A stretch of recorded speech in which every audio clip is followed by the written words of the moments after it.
Right. So previous class లో ఎక్కడ వరకు వచ్చామో మనం ఆబ్జెక్టివ్స్ ఆఫ్ ది ఆడిట్ వరకు కంప్లీట్ అయింది కదా.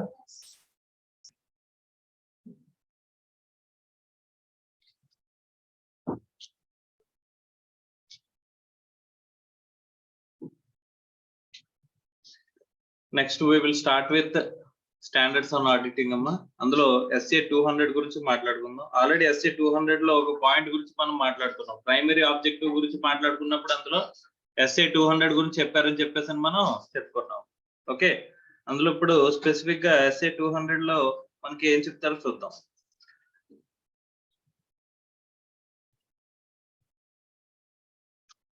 SA 200 దేని గురించి చెప్తుందంటమ్మా? Overall objective of the independent auditor and the conduct of an audit in accordance with the standards on auditing. మన ఓవరాల్ ఆబ్జెక్టివ్ ఏంటి? ఇండిపెండెంట్ ఆడిటర్ యొక్క ఓవరాల్ ఆబ్జెక్టివ్ ఏంటి? Audit ఎలా కండక్ట్ చేయాలి in accordance with the standards on auditing అనే దానికి ఇక్కడ మనకి చెప్తుందంట. ఓకే, సో ఫస్ట్ కొన్ని డెఫినేషన్స్ ఇస్తున్నాడు, అందులో అవసరమైనవి చూద్దాం. అందులో అప్లికబుల్ ఫైనాన్షియల్ రిపోర్టింగ్ ఫ్రేమ్వర్క్ అంటాడు. Financial reporting framework adopted by management and those charged with governance in preparation and presentation of financial statement that is acceptable as per the circumstances and required by law అని చెప్పేసి అంటున్నాడు. మా acceptable financial reporting framework అంటే ఏంటమ్మా? First of all మనం ఈ recognition, presentation, disclosure, measurement criterias దేన్ని base చేసుకొని ఫాలో అవుతున్నాము, అవి యాక్సెప్టబుల్ గా ఉన్నాయా లేదా, లైక్ స్టాండర్డ్ ప్రిస్క్రైబ్ చేసిందా, లా ప్రిస్క్రైబ్ చేసిందా, వాటిని కంప్లై చేస్తూ చేస్తున్నామా లేదా అని చెప్పేసి చూడటమే ఏంటమ్మా యాక్సెప్టబుల్ ఫైనాన్షియల్ రిపోర్టింగ్ ఫ్రేమ్వర్క్. అర్థమవుతుందమ్మా? ఎవరు డిసైడ్ చేస్తారమ్మా వీటిని, ఏది ఫాలో అవ్వాలి లేదని చెప్పేసి? Whoever the preparing the financial statements. మనం ఫైనాన్షియల్ స్టేట్మెంట్స్ ఏం చేయాలి? ఫెయిర్ రిప్రజెంటేషన్ ఫ్రేమ్వర్క్ అంటాం, లేకపోతే ఫైనాన్షియల్ రిపోర్టింగ్ ఫ్రేమ్వర్క్ అంటాం. సో దాన్ని రిప్రజెంట్ చేయాలమ్మా. ఓకే, సో అది రిప్రజెంట్ చేసేలా ప్రిపేర్ చేయాల్సిన బాధ్యత ఎవరిది? So whoever the preparing the financial statements, who are the responsible persons to prepare the financial statements? Management is the person, management is the responsible for preparing financial statements. So వాళ్ళే ఈ financial reporting framework ని కూడా decide చేసేది. అర్థమైందా? మరి auditor ఏం ensure చేసుకోవాలి? whether they are following acceptable financial reporting framework or not అని చెప్పేసి మనం చూసుకోవాలి, అంతే కదా.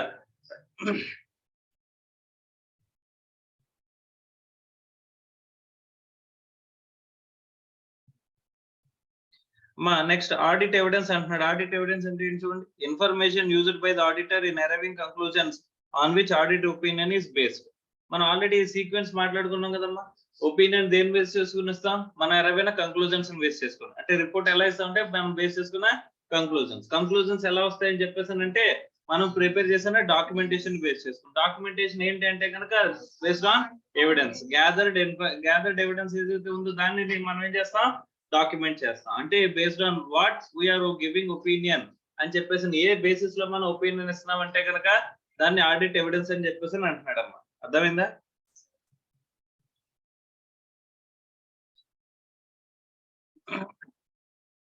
Next important aspect, premises on which audit is conducted అని చెప్పేసి అంటాడు. ఆడిట్ ఏ బేసిస్ లో కండక్ట్ చేస్తాం? మా ఇక్కడ financial statements in all respects కంప్లైని అని చెప్పేసి మనకి ప్రిపేర్ చేయాల్సిన ఆబ్జెక్టివ్, ప్రిపేర్ చేయాల్సిన రెస్పాన్సిబిలిటీ ఎవరిదమ్మా? మేనేజ్మెంట్, అంతేనా? రైట్, ఒకసారి చూడండి. That management and those charged with governance having following responsibilities for preparation and presentation of financial statements and implementation of internal control. మా ఇంటర్నల్ కంట్రోల్ ప్లేస్ చేయాల్సింది, implement చేయాల్సింది ఎవరమ్మా? ఎవరి బాధ్యత? మేనేజ్మెంట్. వాటిని వెరిఫై చేయడం అనేది మన ఆస్పెక్ట్, అర్థమైందా? ఇంటర్నల్ కంట్రోల్ వెరిఫై చేయడానికి ఆడిటర్ అప్లై చేసే ప్రొసీజర్స్ నేను ఏమని చెప్పుకున్నాం?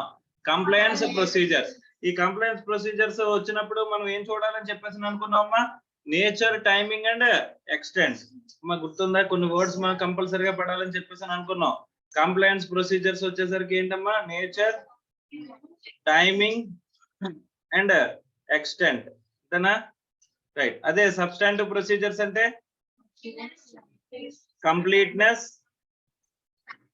Accuracy and validity. అంతేనమ్మా? నెక్స్ట్, సో ఇక్కడ ఏ బేసిస్ లో మనం ఆడిట్ అనేది కండక్ట్ చేస్తామని చెప్పేసి అంటే కనుక, అంటే మేనేజ్మెంటే ఫైనాన్షియల్ స్టేట్మెంట్స్ ప్రిపేర్ చేస్తుంది. Management is responsible for preparation of financial statements and implementation of internal controls and to provide auditor with all information and additional information and unrestricted access. And A basis లో మనం audit చేయడానికి accept చేస్తా ఉంటామా? మనకి full information access ఉండాలి. ఉండాలా లేదా? మనకు ముందుగానే లిమిటేషన్స్ పెట్టేస్తున్నారు అనుకోమ్మా, మనం ఆడిట్ అనేది యాక్సెప్ట్ చేయొచ్చా చేయకూడదా? అసలు ఆడిట్ ఎంగేజ్మెంట్ యాక్సెప్ట్ చేయకూడదు అంటమ్మా. అర్థమవుతుందా? అంటే ఎక్కడైనా సరే మనకి రెస్ట్రిక్టెడ్ యాక్సెస్ ఫుల్. ఇప్పుడు ఫైనాన్షియల్ స్టేట్మెంట్స్ ని వెరిఫై చేయడానికి వెళ్ళినప్పుడు ప్రతి ఆస్పెక్ట్ ని మనం, ఫైనాన్షియల్ స్టేట్మెంట్స్ ని ఎఫెక్ట్ చేసే ప్రతి ఆస్పెక్ట్ ని మనం ఏం చేయాలి? వెరిఫై చేసే రైట్ అనేది మనకు ఉంటుందమ్మా. అలా కంప్లీట్ యాక్సెస్ ఇవ్వాలి ఇన్ఫర్మేషన్ కి. తర్వాత అడిషనల్ ఇన్ఫర్మేషన్ మనం ఏం అడిగినా ఇవ్వాలి. అలాగే అన్రెస్ట్రిక్టెడ్ యాక్సెస్ మనకి ప్రొవైడ్ చేయాలంట. ఆ ఆస్పెక్ట్స్ ఇస్తారు అని చెప్పేసి ఉద్దేశంలో మనం ఆడిట్ కి వెళ్తామనే ప్రీ అజంప్షన్ తో మనం వెళ్తా ఉంటాం. What is a pre assumption are premises on which audit is conducted? అంటే ప్రీ అజంప్షన్ తో మనం ఆడిట్ అనేది కండక్ట్ చేస్తాం చెప్పండి అంటే ఏం చెప్తున్నారమ్మా? మేనేజ్మెంటే ఫైనాన్షియల్ స్టేట్మెంట్స్ ప్రిపేర్ చేస్తుంది. రెండోది మేనేజ్మెంటే ఇంటర్నల్ కంట్రోల్స్ ని ఇంప్లిమెంట్ చేస్తుంది అనేది టోటల్ గా మన ప్రిమైసెస్. తర్వాత ఇంకేంటి మనకి, అంటే ఆడిటర్ కి అన్రెస్ట్రిక్టెడ్ యాక్సెస్ ఇస్తారు. తర్వాత అడిషనల్ ఇన్ఫర్మేషన్ ప్రొవైడ్ చేస్తారు. అన్రెస్ట్రిక్టెడ్ అంటే మొత్తం ఇన్ఫర్మేషన్ అంతా కూడా మనకి ప్రొవైడ్ చేస్తారు అనే ఆస్పెక్ట్స్ మనం ఏం చేస్తామంటే ఆడిట్ అనేది కండక్ట్ చేస్తామని చెప్పేసి చెప్తున్నాడు. Is it clear or not? Right. అంటే దీన్ని shall we call it as a precondition for an audit? దీన్ని precondition for an audit అనొచ్చమ్మా? can we term as precondition for an audit?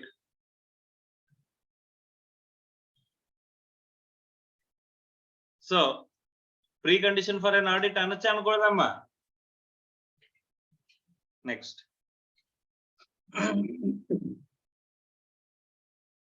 So next professional judgement అంటున్నాడమ్మా. Okay, so professional judgement అంటే ఇప్పుడు management accounts ని prepare చేసినప్పుడు ఏవైతే aspects ఉంటాయో వాటిలో మన ప్రొఫెషనల్ జడ్జిమెంట్ ఉపయోగించి వాటిని వాళ్ళు ఇచ్చిన ఎక్స్ప్లెనేషన్ ని యాక్సెప్ట్ చేయాలా వద్దా? మనం ఫర్దర్ గా మనం ఏం చేయాలి? ఇంకా ఫర్దర్ గా వెరిఫికేషన్ చేయాలా వద్దా అని చెప్పేసి అన్ని డిసైడ్ చేసే ఫ్యాక్టర్స్ అన్ని కూడా దేని మీద బేస్ ఏంటంటమ్మా? Professional judgement. చూడండి, applicable sir application of relevant training, knowledge and experience in making appropriate decisions during the audit engagement. Audit engagement లో మనం ఫర్దర్ గా వెరిఫై చేయాలా వద్దా? ఇచ్చిన ఎవిడెన్స్ ని is it sufficient appropriate audit evidence? Audit evidence గురించి మాట్లాడుకున్నప్పుడు ఆడిటర్ షుడ్ అబ్టైన్ ఏమన్నారమ్మా? Sufficient and appropriate audit evidence అని అన్నారు లేదా? మరి అది సఫిషియంట్ గా సరిపోతుంది లేదా అని చెప్పేసి అనేది ఎలా తెలుస్తుందమ్మా? ఇప్పుడు నేను పర్చేజ్ చేశానని చెప్పేసి ట్రాన్సాక్షన్ వెరిఫై చేస్తున్నానమ్మా. అందులో ఆడు పర్చేజ్ బిల్ ఇచ్చాడు. Is it sufficient are not? Purchase bill sufficient గా అవుతుందా లేదా అనేది ఏంటమ్మా? మన ప్రొఫెషనల్ జడ్జిమెంట్ అయినా కదా. సో అలాంటి డెసిషన్ మేకింగ్ తీసుకునే క్రైటీరియా ఏమంటున్నాడమ్మా? Professional judgement. అర్థమవుతుందా? Next, professional scepticism. Scepticism, professional scepticism అంటే నథింగ్ బట్ క్వశ్చనింగ్ మైండ్. ఏంటది? Questioning mind. an attitude అంటే ఒక ఆడిటర్ కి ఉండాల్సిన బేసిక్ యాటిట్యూడ్ గురించి చెప్తున్నాడు. బేసిక్ ఆస్పెక్ట్ గురించి చెప్తున్నాడు. ఏంటంటే కనుక always he should be in a questioning mind. అంటే simply relying on the explanation of the management చేయొచ్చమ్మా? మేనేజ్మెంట్ చెప్పిన ప్రతి ఎక్స్ప్లెనేషన్ ని మనం సింపుల్ గా యాక్సెప్ట్ చేయొచ్చా? లేదు కదమ్మా. ఫర్దర్ గా మనం ఎంక్వైరీ చేసుకుంటూ వెళ్ళాలా లేదా? అడిషనల్ ఇన్ఫర్మేషన్ గ్యాదర్ చేయాలా లేదా? సో అది అలా గ్యాదర్ చేసే ప్రాసెస్ లో మనకి ఏం ఉండాలంట? ఒక యాటిట్యూడ్ ఉండాలంట. ఆ యాటిట్యూడ్ ని ప్రొఫెషనల్ స్కెప్టిసిజం అంటారు. That is nothing but questioning mind. అర్థమవుతుందా? అది ఉండాలని చెప్పేసి ఇక్కడ మనకి చెప్తున్నారు. That includes a questioning mind, being alert to conditions indicate possible misstatements. During the enquiry ద్వారా మనం ఏం తెలుసుకోవాలమ్మా? అక్కడ పాసిబుల్ మిస్టేట్మెంట్స్ ఉన్నాయా లేదా అని చెప్పేసి మనం తెలుసుకోవాల్సిన అవసరం ఉంటుంది. అది ఉండాలంటే కనుక మనం అడగాలి కదమ్మా. అడిగితేనే కదమ్మా అన్ని తెలుస్తాయి. Is it clear or not? Simple గా అక్కడ వాడు సాలరీస్ అని చెప్పేసి కొన్ని పేర్లు రాసేసి ఎక్స్పెండిచర్ రాసుకుంటే వెళ్ళిపోయాడమ్మా entries. Is it clear or not? అందరికి బ్యాంక్ పేమెంట్స్ చూపించేశాడు. ఓకే, కానీ మీ దగ్గర అంతమంది ఎంప్లాయీస్ లేరు. ఓకే, అలాంటప్పుడు రికార్డ్ కనిపిస్తుంది, దాని ఎవిడెన్స్ కనిపిస్తుంది. బ్యాంక్ పేమెంట్ ఏంటి ఎవిడెన్సే కదమ్మా. బట్ బై క్వశ్చనింగ్ అక్కడ అకౌంటెంట్ కానీ అక్కడ పనిచేసే పర్సన్స్ కానీ ఎంక్వైరీ చేస్తే ఏం తెలుస్తుంది, ఎంప్లాయీస్ ఉన్నారా లేదా అని చెప్పేసి తెలుస్తుంది. ఇది బోగస్ ఎక్స్పెండిచరా కాదా అని చెప్పేసి మనకి తెలుస్తుంది. అలా తెలియాలంటే ఏం చేయాలమ్మా, by simple accepting the evidence or అక్కడ ఇచ్చిన ఎంట్రీస్ కానీ లేకపోతే వాళ్ళు ఇచ్చిన ఎక్స్ప్లెనేషన్ కానీ సింపుల్ గా యాక్సెప్ట్ చేయాలా, యాక్సెప్ట్ చేయకూడదు. మరి ఏం చేయాలి, దట్ వి అట్రిబ్యూట్ ఏం చేసుకోవాలంట, క్వశ్చనింగ్ మైండ్ ని అట్రిబ్యూట్ చేసుకోవాలంట ఒక ఆడిటర్ అన్నమాట. అర్థమైందా? ఆ క్వశ్చనింగ్ మైండ్ ఏమంటావమ్మా, ఆడిటింగ్ టెర్మినాలజీలో ప్రొఫెషనల్ స్కెప్టిసిజం. అర్థమవుతుందా? రీజనబుల్ అష్యూరెన్స్ అంటే ఏంటి, a high but not absolute level of assurance. Complete assurance అన్నా కానీ రీజనబుల్ లెవెల్ ఆఫ్ అష్యూరెన్స్. మనం ఆడిట్ రిపోర్ట్ మనం ఆడిట్ చేసిన తర్వాత మనం ఇచ్చేది ఏంటమ్మా, క్లయింట్ కి ఇచ్చేది ఏంటి, రీజనబుల్ అష్యూరెన్స్ అని అన్నామా. Reasonable assurance on the financial statements ఇస్తాం రిపోర్టింగ్ ద్వారా. మనం ఇచ్చేది ఏంటమ్మా, opinion. That is opinion expressed in a form called report. అర్థమైందా? రిపోర్ట్ లో ఇచ్చేది. నేను సర్టిఫికేట్ కి రిపోర్ట్ కి డిఫరెన్స్ చెప్పానమ్మా. సర్టిఫికేట్ లో ట్రూ అండ్ కరెక్ట్ వ్యూ చెప్తామని చెప్పాను.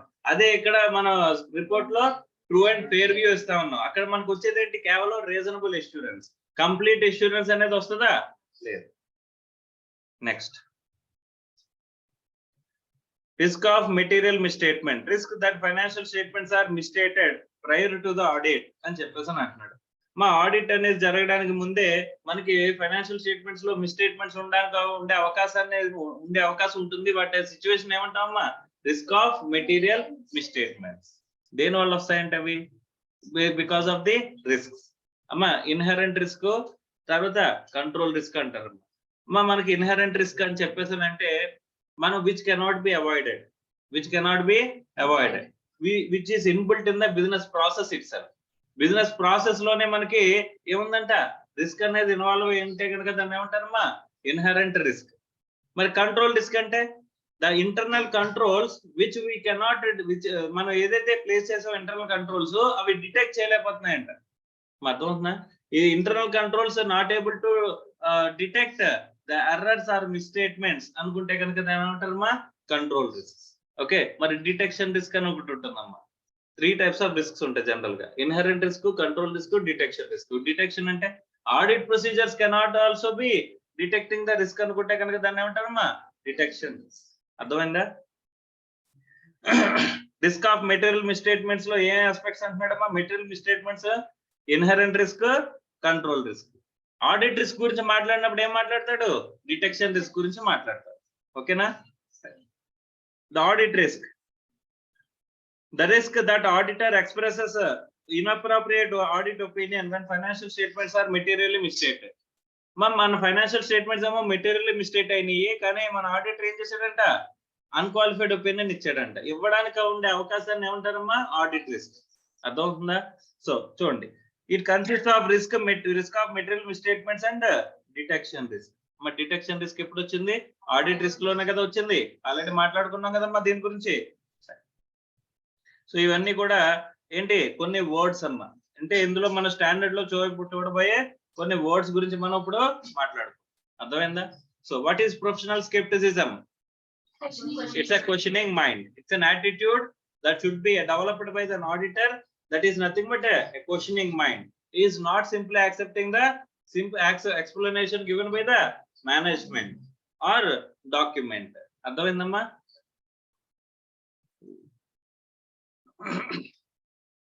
ప్రెమైసిస్ అంటే ఏమనుకున్నావమ్మా, ప్రీ కండిషన్ అని మాట్లాడుకున్నావా లేదా?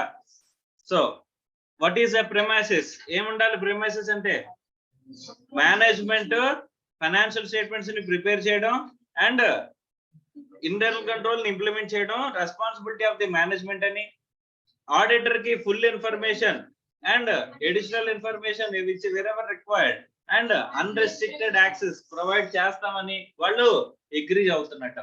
ఓకే, ఒకవేళ అలా వాళ్ళు అగ్రీ అవుతున్నట్టు లేకపోతే, ఆ ప్రీ కండిషన్ ఆర్ ప్రెమైసిస్ అనేది లేకపోతే ఆడిటర్ ఆడిట్ యాక్సెప్ట్ చేయొచ్చా? ఆడిట్ అనేది యాక్సెప్ట్ చేయకూడదు అన్న. అర్థమైందా? ఎనీ లిమిటేషన్స్ ఆర్ రెస్ట్రిక్షన్స్ కనుక ఉన్నట్లయితే.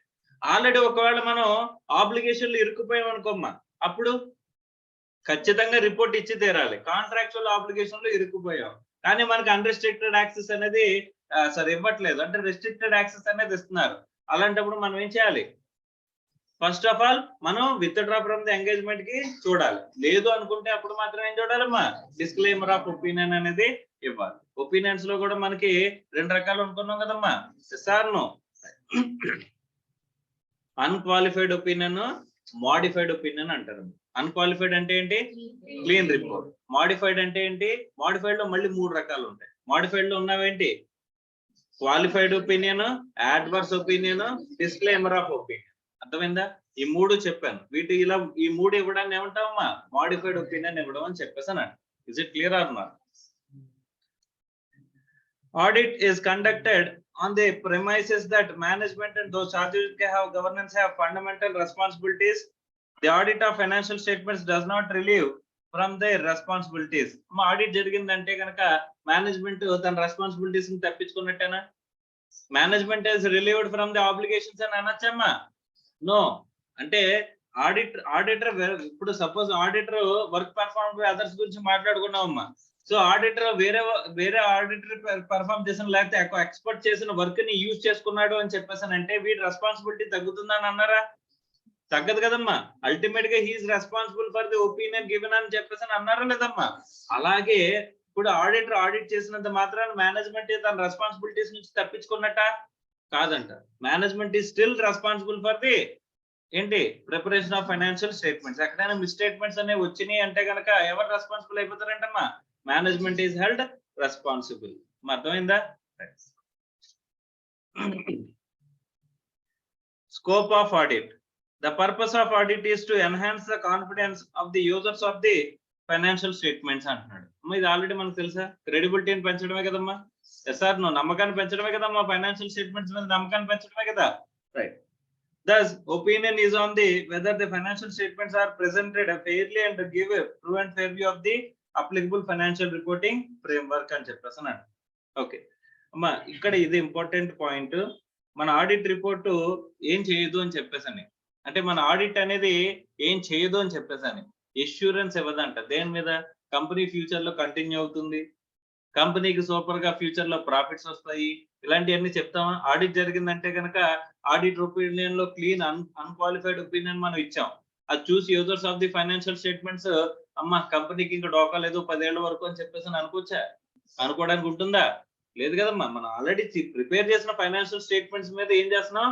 జస్ట్ మన ఒపీనియన్ ఇస్తున్నాం. అవి ట్రూ అండ్ ఫెయిర్ గా రిప్రజెంట్ చేస్తున్నాయా అని చెప్పేసి. అంతేగాని ఫ్యూచర్ లో కంపెనీ గురించి ఎక్కడైనా సరే మనం కంపెనీ గురించి చెప్తున్నామమ్మా. So does not assure. ఏమని చెప్తుందమ్మా? His opinion does not assure future viability of the entity, efficiency or effectiveness with which management has conducted the affairs of the entity. మా మేనేజ్మెంట్ ఎంత బాగా అఫైర్స్ ని మేనేజ్ చేసింది, ఎంత బాగా ఏంటి ఫైనాన్షియల్ స్టేట్మెంట్ మన కంపెనీని మేనేజ్ చేసింది అనే దాని మీద మనం కమెంట్ చేస్తున్నామా? But what we are commenting on, దేని మీద కమెంట్ చేస్తున్నాం? Only true and fair view of the financial statements మీద కంపెనీ కమెంట్ చేస్తున్నాం, కానీ మేనేజ్మెంట్ క్యాపబిలిటీస్ మీద మనం కమెంట్ చేస్తున్నామా? So yes or no? No. అంటే ఫ్యూచర్ యొక్క వైబిలిటీ గురించి మనం కమెంట్ చేస్తున్నామా? అస్సలు కమెంట్ చేయమమ్మా. మనం ఆల్రెడీ ప్రిపేర్డ్ ఫైనాన్షియల్ స్టేట్మెంట్స్ మీద మనం ఏం చేస్తాం? జస్ట్ వాళ్ళు true and fair view represent చేస్తున్నాయా లేదా, అంటే అప్లికబుల్ ఫైనాన్షియల్ రిపోర్టింగ్ ఫ్రేమ్వర్క్ ని ప్రిపేర్ చేశారు, కంప్లై చేస్తూ ప్రిపేర్ చేశారా లేదా అని చెప్పేసి మాత్రమే మనం ఏం చేస్తున్నాం అంటే కమెంట్ చేస్తున్నాం. అర్థమవుతుందా? Is it clear or not? Next,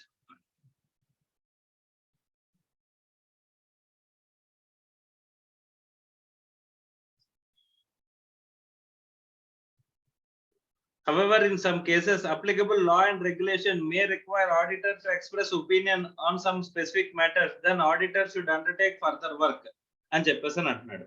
ఇక్కడ మన స్కోప్ ఏంటి చెప్పండి? అంటే ఇక్కడ స్కోప్ గురించి బోల్డ్ రాశాడు కదా. స్కోప్ అంటే ఏంటి చెప్పండి? వాట్ ఈస్ అవర్ స్కోప్ అంటే ఏం చేస్తాము అని చెప్పేసి. మనం ఏం చేస్తామమ్మా?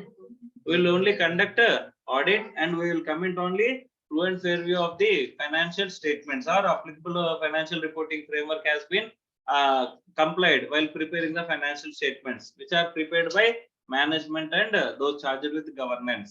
Is it clear or not? Right. అని కమెంట్ చేస్తామని చెప్పేసారు. అండ్ మన ఆడిట్ అనేది ఏమి చెప్పట్లేదు మనకి, we are not giving any assurance on the future validity or viability of the enterprise and also the capabilities of the management in managing the affairs of the company or entity మనం ఇవ్వట్లేదండి.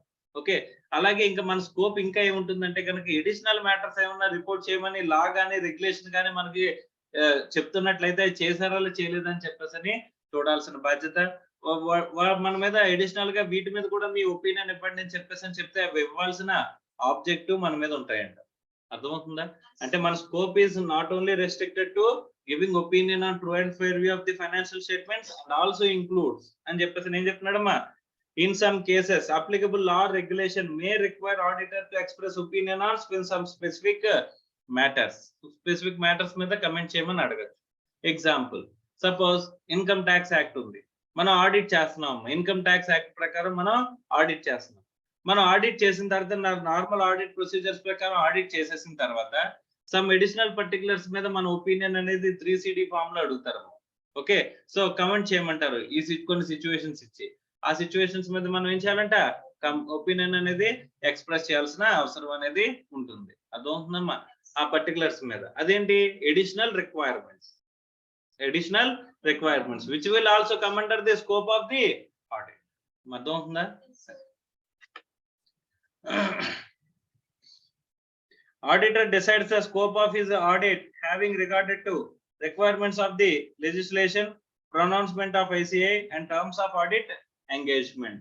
మీ terms of audit engagement అనేది ఏం చెప్తుందంటే ఎక్కడ చెప్పారంటే కనుక SA 210 అమ్మా. ఏంటిది? SA 210 లో టర్మ్స్ ఆఫ్ ఆడిట్ ఎంగేజ్మెంట్ అని ఉంటుంది. ఆ టర్మ్స్ ఆఫ్ ఆడిట్ ఎంగేజ్మెంట్ లో చెప్పిన దాని ప్రకారం మనం ఏం చేస్తామంట, ఆడిట్ అనేది కండక్ట్ చేస్తామంట. ఇంకా మనకి ఒక లా ఆర్ రెగ్యులేషన్ అనేది మనకి మన స్కోప్ ని డిసైడ్ చేయొచ్చు. ఇంకా మన ICA ప్రొనౌన్స్మెంట్స్ ఏవైతే ఉన్నాయో అవి మన స్కోప్ ని డిసైడ్ చేయొచ్చు. అంటే మన స్కోప్ ని డిసైడ్ చేసే ఆస్పెక్ట్స్ ఏంటి, మన స్కోప్ ని డిసైడ్ చేసే ఫ్యాక్టర్స్ ఏంటమ్మా అంటే ICA pronouncements, law regulation, terms of audit engagement. అంటే మన కంపెనీతో ఎంటర్ అగ్రిమెంట్ ఉంటుంది కదమ్మా, ఆ అగ్రిమెంట్. ఈ మూడు కూడా మనకేంటి, these three are the determinants of the scope of the work. అర్థమైందా? Scope of audit. మన నార్మల్ గా మన స్కోప్ ఏంటి, only the scope is we are going to express opinion on the true and fair view of the financial statements. So మన scope, మన audit ఏమి assurance ఇవ్వదు, future viability గురించి assurance ఇవ్వదు, అలాగే మేనేజ్మెంట్ క్యాపబిలిటీస్ గురించి అష్యూరెన్స్ ఇవ్వదు. మన స్కోప్ ఇంకా ఎక్కడ ఏ విధంగా రావచ్చమ్మా, లాస్ అప్లికబుల్ లాస్ కానీ రెగ్యులేషన్స్ కానీ అడిషనల్ ఆస్పెక్ట్స్ మీద ఒపీనియన్ అనేది ఇమ్మనొచ్చా లేదా? ఇమ్మనొచ్చు. దాని మీద మనం ఒపీనియన్ అనేది ఇవ్వాల్సిన అవసరం అనేది ఉంటుంది. అది కూడా మన స్కోప్ లో డిసైడ్ అవుతుంది. అంటే స్కోప్ అనేది డిసైడ్ చేసేది ఎవరు, 3 ఆస్పెక్ట్స్ లో డిసైడ్ అవుతుంది. ఒకటి law regulation, 2 ICA pronouncement, 3 terms of audit engagement. అర్థమవుతుందమ్మా? సార్ మన ICA రెగ్యులేషన్ కంటే అగ్రిమెంట్ లో ఎక్కువ రాశారు, లేకపోతే అగ్రిమెంట్ లో ఒకలాగా మన ICA ప్రొనౌన్స్మెంట్ ఆర్ రెగ్యులేషన్ లో ఒకలాగా, which will prevail over? Okay aspect ని మనకి టర్మ్స్ ఆఫ్ ఆడిట్ ఎంగేజ్మెంట్ లో ఇంతవరకు మీకు స్కోప్ ఉందని రాశారు, అదే ఆస్పెక్ట్ లో ICA ప్రొనౌన్స్మెంట్స్ లో ఎక్కువ స్కోప్ అని చెప్పేసి రాశారు. అప్పుడు ఏది ప్రివేల్ ఓవర్ అవుతుందమ్మా? ICA ప్రొనౌన్స్మెంట్స్ ఆర్ రెగ్యులేషన్, అంతే కదమ్మా? However, the terms of audit engagement cannot supersede the pronouncements of the ICA or pronouncements of the relevant legislation. అంటే టర్మ్స్ ఆఫ్ ఆడిట్ ఎంగేజ్మెంట్ అక్కడ చెప్పిన స్కోప్ ను మనం తగ్గించచ్చా? తగ్గించకూడదు అంటాం. అవసరమైతే మా జాగ్రత్తగానండి, terms of the audit engagement మనకి ఇచ్చిన యాక్ట్ ప్రకారం ఇచ్చిన స్కోప్ ని పెంచొచ్చు, కానీ ఏం చేయకూడదు, తగ్గించకూడదు. అర్థమైందా? అంటే ఒకవేళ తగ్గిస్తే ఏం చేసినట్టు, యాక్ట్ ని వైలేట్ చేసినట్టే కదమ్మా. SR నో, అలాంటి ఆడిట్ మీరు యాక్సెప్ట్ చేయొచ్చా? అస్సలు యాక్సెప్ట్ చేయకూడదు. అర్థమైందా?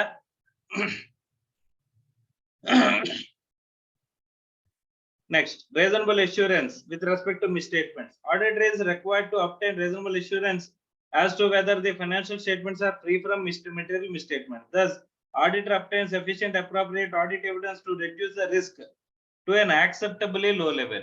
ఇప్పుడు కూడా గుర్తుపెట్టుకోండి, మిస్టేట్మెంట్స్ కంప్లీట్ గా లేవు, ఆడిట్ చేసిన తర్వాత లేవు అని చెప్పేసి చెప్పగలరా? కానీ మిస్టేట్మెంట్స్ ని తగ్గించగలం, కానీ రిస్క్ ని తగ్గించగలం, కానీ యాక్సెప్టబుల్ లో లెవెల్ కి, అంతేగాని రిస్క్ ని కంప్లీట్ గా ఎలిమినేట్ చేయడం జరుగుతుందా? ఈవెన్ దో ఆడిట్ అనేది కండక్ట్ చేసిన ఇండిపెండెంట్ ఆడిట్ జరిగినా సరే అక్కడ ఏమవుదమ్మా రిస్క్ అనేది ఎప్పటికీ కూడా జీరో అవ్వదంట. అర్థమైందా? However, reasonable assurance is not absolute assurance. This is due to inherent limitations of audit. Audit కూడా కొన్ని లిమిటేషన్స్ ఉంటాయి ఉండవా? కంపల్సరీ ఆడిట్ కి ఏముంటాయంటమ్మా? ఇన్హెరెంట్ లిమిటేషన్స్ ఉంటాయండి. లిమిటేషన్స్ అంటే ఇది ఈ ఒక్కటి కూడా 5 మార్క్స్ అడుగుతుంటాడమ్మా. ఓకే, ఈ స్కోప్ ఆఫ్ ఆడిట్ ఉంది కదా, ఈ స్కోప్ ఆఫ్ ఆడిట్ ని కూడా మనకి ఏం అడుగుతుంటాడు? 5 మార్క్స్ అడుగుతుంటాడు. 4 మార్క్స్ కి 5 మార్క్స్ కి అడుగుతుంటాడు. రైట్. లిమిటేషన్స్ ఆఫ్ ఆడిట్ అంటే ఇన్హెరెంట్ లిమిటేషన్స్ ఆఫ్ ఆడిట్ అంటే ఆడిట్ చేసినంత మాత్రాన మీకు కంప్లీట్ ఎష్యూరెన్స్ వచ్చేస్తుందా? ఎందుకు రావట్లేదు అని చెప్పేసానంటే due to some inherent limitations of audit. మనం కంప్లీట్ గా ఆడిట్ అనేది కండక్ట్ చేస్తున్నామా, 100% వెరిఫికేషన్ చేస్తున్నామా, శాంప్లింగ్ తీసుకుని వెళ్తున్నాం. And most of the cases లో మనం ప్రొఫెషనల్ జడ్జిమెంట్ ని యూజ్ చేసుకుంటాం, అంతే కదమ్మా. That judgement may goes wrong, yes or no, and we are not preparing the financial statements, we are only relying on the evidence gathered from the management or some other persons. వాళ్ళందరూ కలిపి collude అయిపోతేనమ్మా మనం చెప్పగలమా? Is it clear or not? So ఇక్కడ ఈ కొన్ని restrictions ఉన్నాయంట auditor కి. ఆ రెస్ట్రిక్షన్స్ వల్ల ఆడిట్ ని మనం ఏం చేయగలం అంట? రీజనబుల్ ఇష్యూరెన్స్ ఇవ్వగలం కానీ కంప్లీట్ ఇష్యూరెన్స్ అనేది ఇవ్వలేము అని చెప్పేసి చెప్తారు. ఏంటో చూద్దామా? ఇది చాలా ఇంపార్టెంట్ క్వశ్చన్ అమ్మా, చూడండి.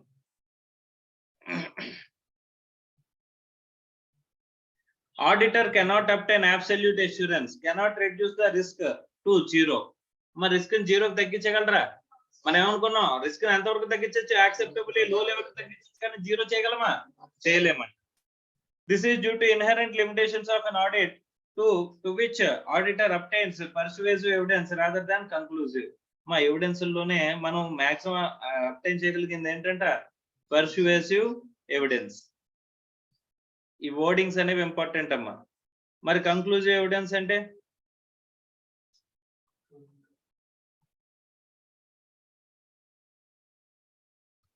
పర్సువేసివ్ ఎవిడెన్స్ అంటే we have a reason to believe. ఏముంటదమ్మా?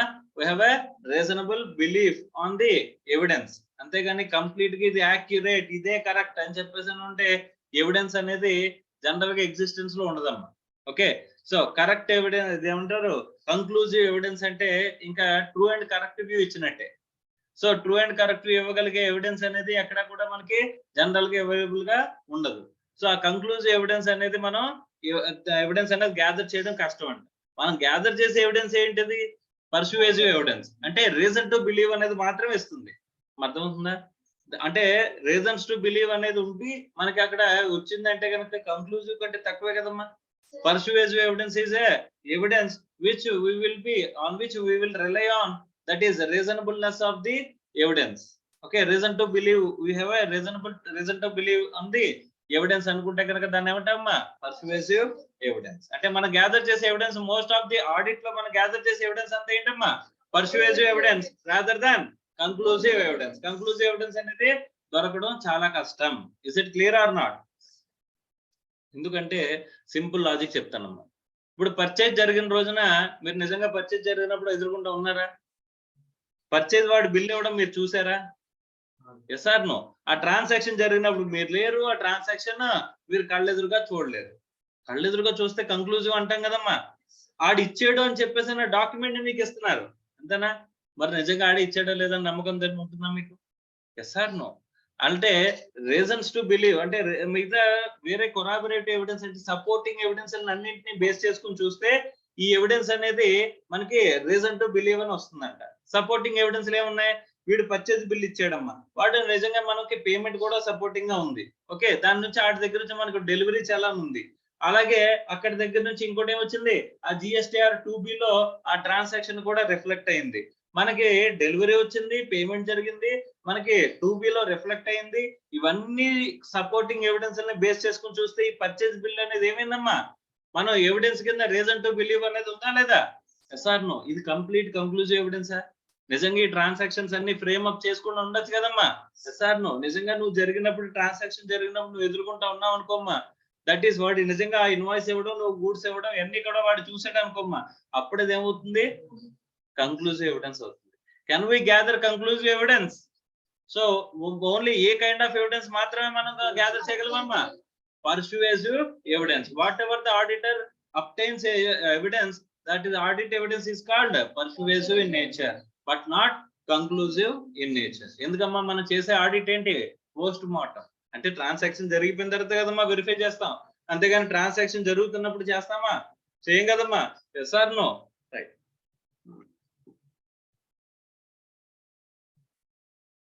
అమ్మా accounting is a post mortem అంటారా? అకౌంటింగ్ ట్రాన్సాక్షన్ జరుగుతున్నప్పుడు అకౌంటింగ్ చేస్తారా, ట్రాన్సాక్షన్ జరిగిపోయిన తర్వాత చేస్తారా? జరిగిన తర్వాతే కదమ్మా, ట్రాన్సాక్షన్ కంప్లీట్ అయిన తర్వాతే కదా బుక్స్ లో ఎంట్రీ వస్తుంది. ట్రాన్సాక్షన్ చెయ్యాలా వద్దా అని డిసైడ్ చేసేది ఎవరు? The finance manager. అంతేనా? ఫైనాన్షియల్ మేనేజ్మెంట్ లో మనం ఏంటి, ఆ పర్టికులర్ బిజినెస్ పెట్టాలా లేదా, ఆ పర్టికులర్ ట్రాన్సాక్షన్ చెయ్యాలా లేదా, అది మనకి ప్రాఫిటబుల్లా కాదా అని చెప్పేసి వేరియస్ క్యాపిటల్ బడ్జెటింగ్ టెక్నిక్స్ లాంటివి యూజ్ చేసి మనం ఏం చెప్తాం, ఆ పర్టికులర్ ట్రాన్సాక్షన్ చెయ్యాలా వద్దా అని చెప్తామా లేదా? వర్కింగ్ క్యాపిటల్ మేనేజ్మెంట్ ప్రిన్సిపల్స్ ని, లేకపోతే బిగ్గర్ డెసిషన్స్ అనుకుంటే కనుక అక్కడ క్యాపిటల్ బడ్జెటింగ్ డెసిషన్స్ ని బేస్ చేసుకుని మనం ఏం చెప్తాం, ట్రాన్సాక్షన్ జరగాల వద్దా అని చెప్పేసి మనం చెప్తామమ్మా. Yes or no? సో అలాంటి డెసిషన్స్ ని ఫైనాన్షియల్ మేనేజ్మెంట్ మనకి డెసిషన్స్ ఇస్తుంది. జరిగిపోయిన తర్వాత ఆ ట్రాన్సాక్షన్ చేయండి అని గ్రీన్ సిగ్నల్ ఇచ్చిన తర్వాత we will do transaction. Transaction చేసిన తర్వాత మనం ఏం చేస్తామంటే అకౌంటింగ్ లో రికార్డ్ చేస్తాం. ఈ అకౌంటింగ్ అనేది ఏంటి, ఈ recording of transactions which we have already completed transactions నే కదమ్మా బుక్స్ లో రికార్డ్ చేస్తారు, అర్థమైందా లేదా? So based on the evidence. So ఇప్పుడు మనం ఏం వెరిఫై చేస్తాం, ఆడిట్ అనేది ఏమవుతుందమ్మా, జనరల్ గా అకౌంటింగ్ ఎండ్ అయిన తర్వాత ఆడిట్ అనేది స్టార్ట్ అవుతుంది, అర్థమైందా? ఎందుకంటే ఫైనాన్షియల్ స్టేట్మెంట్స్ లో ఎంట్రీ రాకుండా మనం వెళ్ళి ఏం వెరిఫై చేస్తామమ్మా, అవునా కదా? సో కాబట్టి ట్రాన్సాక్షన్ ఎండ్ అయిన తర్వాత వచ్చేది అకౌంటింగ్ ఎండ్ అయిన తర్వాత వచ్చేది ఆడిటింగ్, అర్థమైందా? Is it clear or not?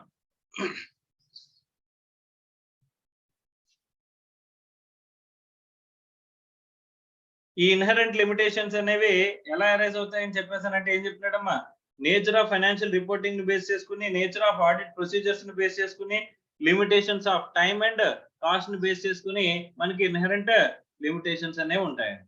Okay, suppose example కి ఇన్హరెంట్ లిమిటేషన్స్ అంటే చెప్తాను, అంటే ఒక ఎగ్జాంపుల్ చెప్తాను. ఇప్పుడు మీ కంపెనీలో బ్యాలెన్స్ షీట్ లో ఏమని రాశారని చెప్పేసానంటే, we have a machinery installed in UK అని చెప్పేసి రాశారమ్మ. అంటే యూకే లో ఒక మెషినరీ ఉందని చెప్పేసి రాశారు.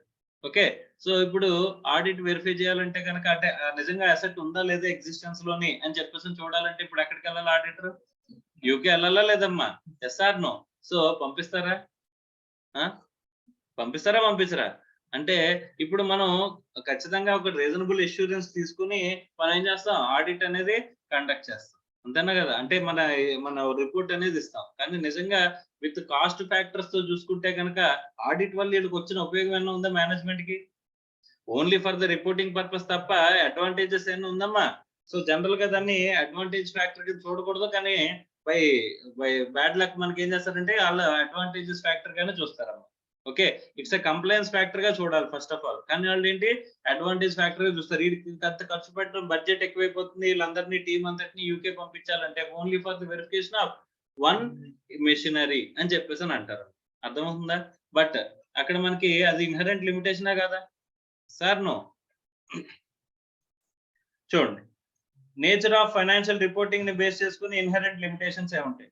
Preparation of financial statements involves judgement by management. For example, accounting estimates, there may be subject to decisions. Moreover, auditor has to consider whether their estimates appear to be reasonable. Evidence with respect to such items can only be persuasive. అంటే management ఒక asset యొక్క useful life time ని 10 years అని చెప్పేసి ఒక estimate తీసుకున్నాం. Okay, అది ఎస్టిమేటే కదా 10 years అనేది, ఎస్టిమేట్ తీసుకున్నది. ఎస్టిమేట్ ని మనం రీజనబుల్ లా కాదని చెప్పేసి చెక్ చేయగలం, కానీ అది దాని నుంచి మనం గ్యాదర్ చేయగలిగిన ఎవిడెన్స్ ఏంటి, ఓన్లీ పర్సువేసివ్ నేచర్ లోనే ఉంటది, కానీ అలా ఉండదు, కంక్లూజివ్ నేచర్ లో ఉండదు, అర్థమవుతుందా? అంటే ఇన్హరెంట్ లిమిటేషన్స్ అనేవి ఎన్ని రకాలుగా రావచ్చమ్మా? ఒకటి నేచర్ ఆఫ్ ఫైనాన్షియల్ రిపోర్టింగ్ ని బేస్ చేసుకుని రావచ్చు అంటున్నారు. ఎందుకు అని చెప్పేసానంటే అందులో ఇన్హరెంట్ లిమిటేషన్స్ ఎందుకు ఉన్నాయని చెప్పేసానంటే financial statement that itself ఏం చెప్తున్నాడమ్మా? Based on various estimates. ఆ ఎస్టిమేట్స్ ని బేస్ చేసుకుని ఫైనాన్షియల్ స్టేట్మెంట్స్ ప్రిపేర్ చేసినప్పుడు వాటిని మనం ఆడిట్ చేస్తున్నాం అంతేనా? అలాంటి ఆడిట్ అనేది కంప్లీట్ గా జరుగుతుంది అని చెప్పేసి మనం చెప్పగలమమ్మా?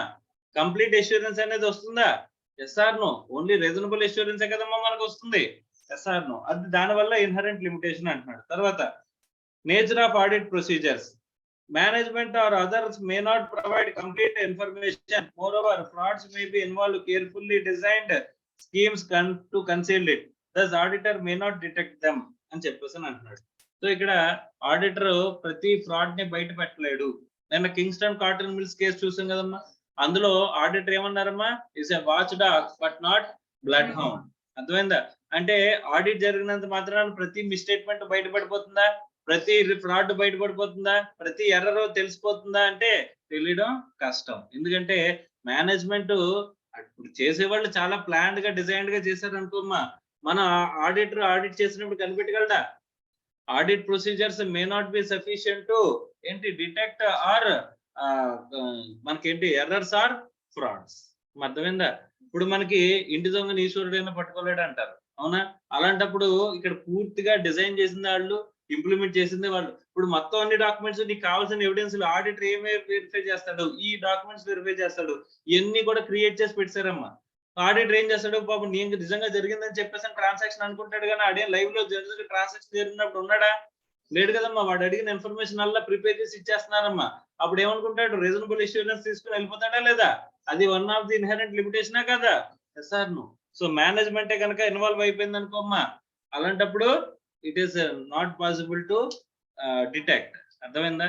రైట్. పోనీ అడిగిన ఇన్ఫర్మేషన్ కూడా ఇవ్వట్లేదు అనుకోమ్మా, అప్పుడైనా చేయగలరు ఆడిటర్? చేయలేడు కదమ్మా. So one of the limitations అది కూడా ఒక లిమిటేషన్. తర్వాత limitation with respect to time and cost. Users expect that auditor will form an opinion on the financial statement with reasonable time and cost. Thus, auditor reports to test procedures, not 100% checking. మనం ఏమనుకున్నాం? Sampling అనుకున్నామా? 100% కంటే తక్కువ check చేస్తే ప్రతి దాన్ని ఏమంటాం? Sampling అనే కదా అంటాం. సో 99% వెరిఫై చేసిన దాన్ని ఏమంటామమ్మా? శాంప్లింగ్ అని చెప్పేసి అంటాం, అంతేనా? రైట్. సో మనం వెళ్ళేది ఏంటంటే moreover he directs more efforts to risky areas అంటున్నాడు. ఓకే, మనం టోటల్ గా మనం ఏం చేస్తామమ్మా? శాంప్లింగ్ చేస్తాం కదమ్మా. ఆడిట్ అనేది చేసినప్పుడు కంప్లీట్ వెరిఫికేషన్ అనేది ఆడిట్ అనేది పాసిబుల్ కాదు కదమ్మా. తర్వాత ఇక్కడ మనం రిస్కీ ఏరియాస్ మనం కాన్సన్ట్రేట్ చేస్తాం. మొత్తం అన్ని ఏరియాస్ ని కాన్సన్ట్రేట్ చేయగలమా? కన్స్ట్రైంట్ ఆఫ్ టైం ఉంటుందా లేదా? మనకి బుక్స్ ఇచ్చినప్పటి నుంచి కూడా మనం ఏం చేయాలమ్మా? ఆడిట్ రిపోర్ట్ ఇచ్చేయడం అనే ఆబ్జెక్టివ్ అనేది ఉంటుందా లేదమ్మా? అలాంటప్పుడు కంప్లీట్ వెరిఫికేషన్ అనేది చేయగలమా? చేయలేమా? చేయలేం. కాబట్టి అక్కడికి ఏం వెళ్తాం? శాంప్లింగ్ వెళ్తాం. ఇప్పుడు సంవత్సరం అంతా వీళ్ళు చేసిన లక్షల ట్రాన్సాక్షన్స్ ని మనం ఒక 1 month 2 months వెళ్ళి 2 months వెళ్ళి మనం చేయగలమా? కంప్లీట్ చేయగలమా? చేయలేం. కంప్లీట్ చేయలేనప్పుడు ఏం చేయాలి? ఖచ్చితంగా శాంప్లింగ్ వెళ్ళాలి. శాంప్లింగ్ వెళ్ళామంటే అక్కడ ఖచ్చితంగా లిమిటేషన్ ఉన్నట్టే కదమ్మా. Sir due to time and cost constraints వల్ల ఇన్హరెంట్ లిమిటేషన్స్ ఆఫ్ ఆడిట్. అంటే మనం కేవలం ఈ రీజనబుల్ ఇష్యూరెన్స్ మాత్రమే ఇవ్వగలము, కంప్లీట్ ఇష్యూరెన్స్ అనేది ఇవ్వలేము. అర్థమైందా? Like other matters, non complains with laws and regulations as an auditor may not have complete knowledge of the laws affecting the client, events or conditions affecting the entity's ability to continue as a going concern, related party relationships and transactions with them, and frauds like fraud involving senior management or frauds through collusion అని చెప్పేసి అంటున్నాడు. అమ్మ general గా related party గురించి మాట్లాడుకుంటే వీళ్ళ related parties ఎవరో మనకు తెలుసా? వాళ్ళ రిలేషన్స్ ఏంటో మనకు తెలుసా? ఇప్పుడు ట్రాన్సాక్షన్స్ జనరల్ గా మేనేజ్మెంట్ డిక్లేర్ చేయలేదు అనుకోమ్మా, ఏంటి ఏఎస్ 18 ప్రకారం అకౌంటింగ్ స్టాండర్డ్ 18 ఉందా? ఆ అకౌంటింగ్ స్టాండర్డ్ 18 ప్రకారం name of the related party, nature of relationship disclose చేయలేదు అనుకోమ్మా, మనకి అసలు ఆ రిలేటెడ్ పార్టీస్ అని చెప్పేసి తెలుస్తుందా? మనం ఆడిట్ చేసేటప్పుడు కంప్లీట్ గాని టోటల్ గా ఎవరితో ట్రాన్సాక్షన్ చేశారో చూసే వాళ్ళు ఈ రిలేటెడ్ పార్టీ రిలేషన్షిప్స్ లో కవర్ అయ్యారా లేదా అని చూడగలం, కానీ వాళ్ళు నిజంగా వాళ్ళకి ఉన్న రిలేషన్ ని మనం కంప్లీట్ గా వెరిఫై చేయగలమమ్మా? చేయలేం. అంటే అది కూడా వన్ ఆఫ్ ది లిమిటేషన్ ఫ్యాక్టరే కదమ్మా. Sir no. తర్వాత ఇంకేమంటున్నాడు? మనకి లాస్ అండ్ రెగ్యులేషన్స్ అనే నాన్ కంప్లైన్స్ జరిగింది. కానీ కంప్లీట్ గా ఒక ఇండస్ట్రీకి సంబంధించిన కంప్లైన్స్ అంటే whatever the regulations, laws and regulations ఏవైతే అప్లికబుల్ అవుతాయో అవన్నీ మనం తెలుసుకోగలమమ్మా. ఇప్పుడు ఒక మ్యానుఫ్యాక్చరింగ్ యాక్టివిటీ ఉందమ్మా. మ్యానుఫ్యాక్చరింగ్ యాక్టివిటీకి సంబంధించిన లాస్ ఏవైతే ఉంటాయో అన్ని కూడా వాటిని ఏమేమి ఇంపాక్ట్ చేస్తే అన్ని లాస్ ఆడిటర్ తెలియాల్సిన అవసరం ఉందా?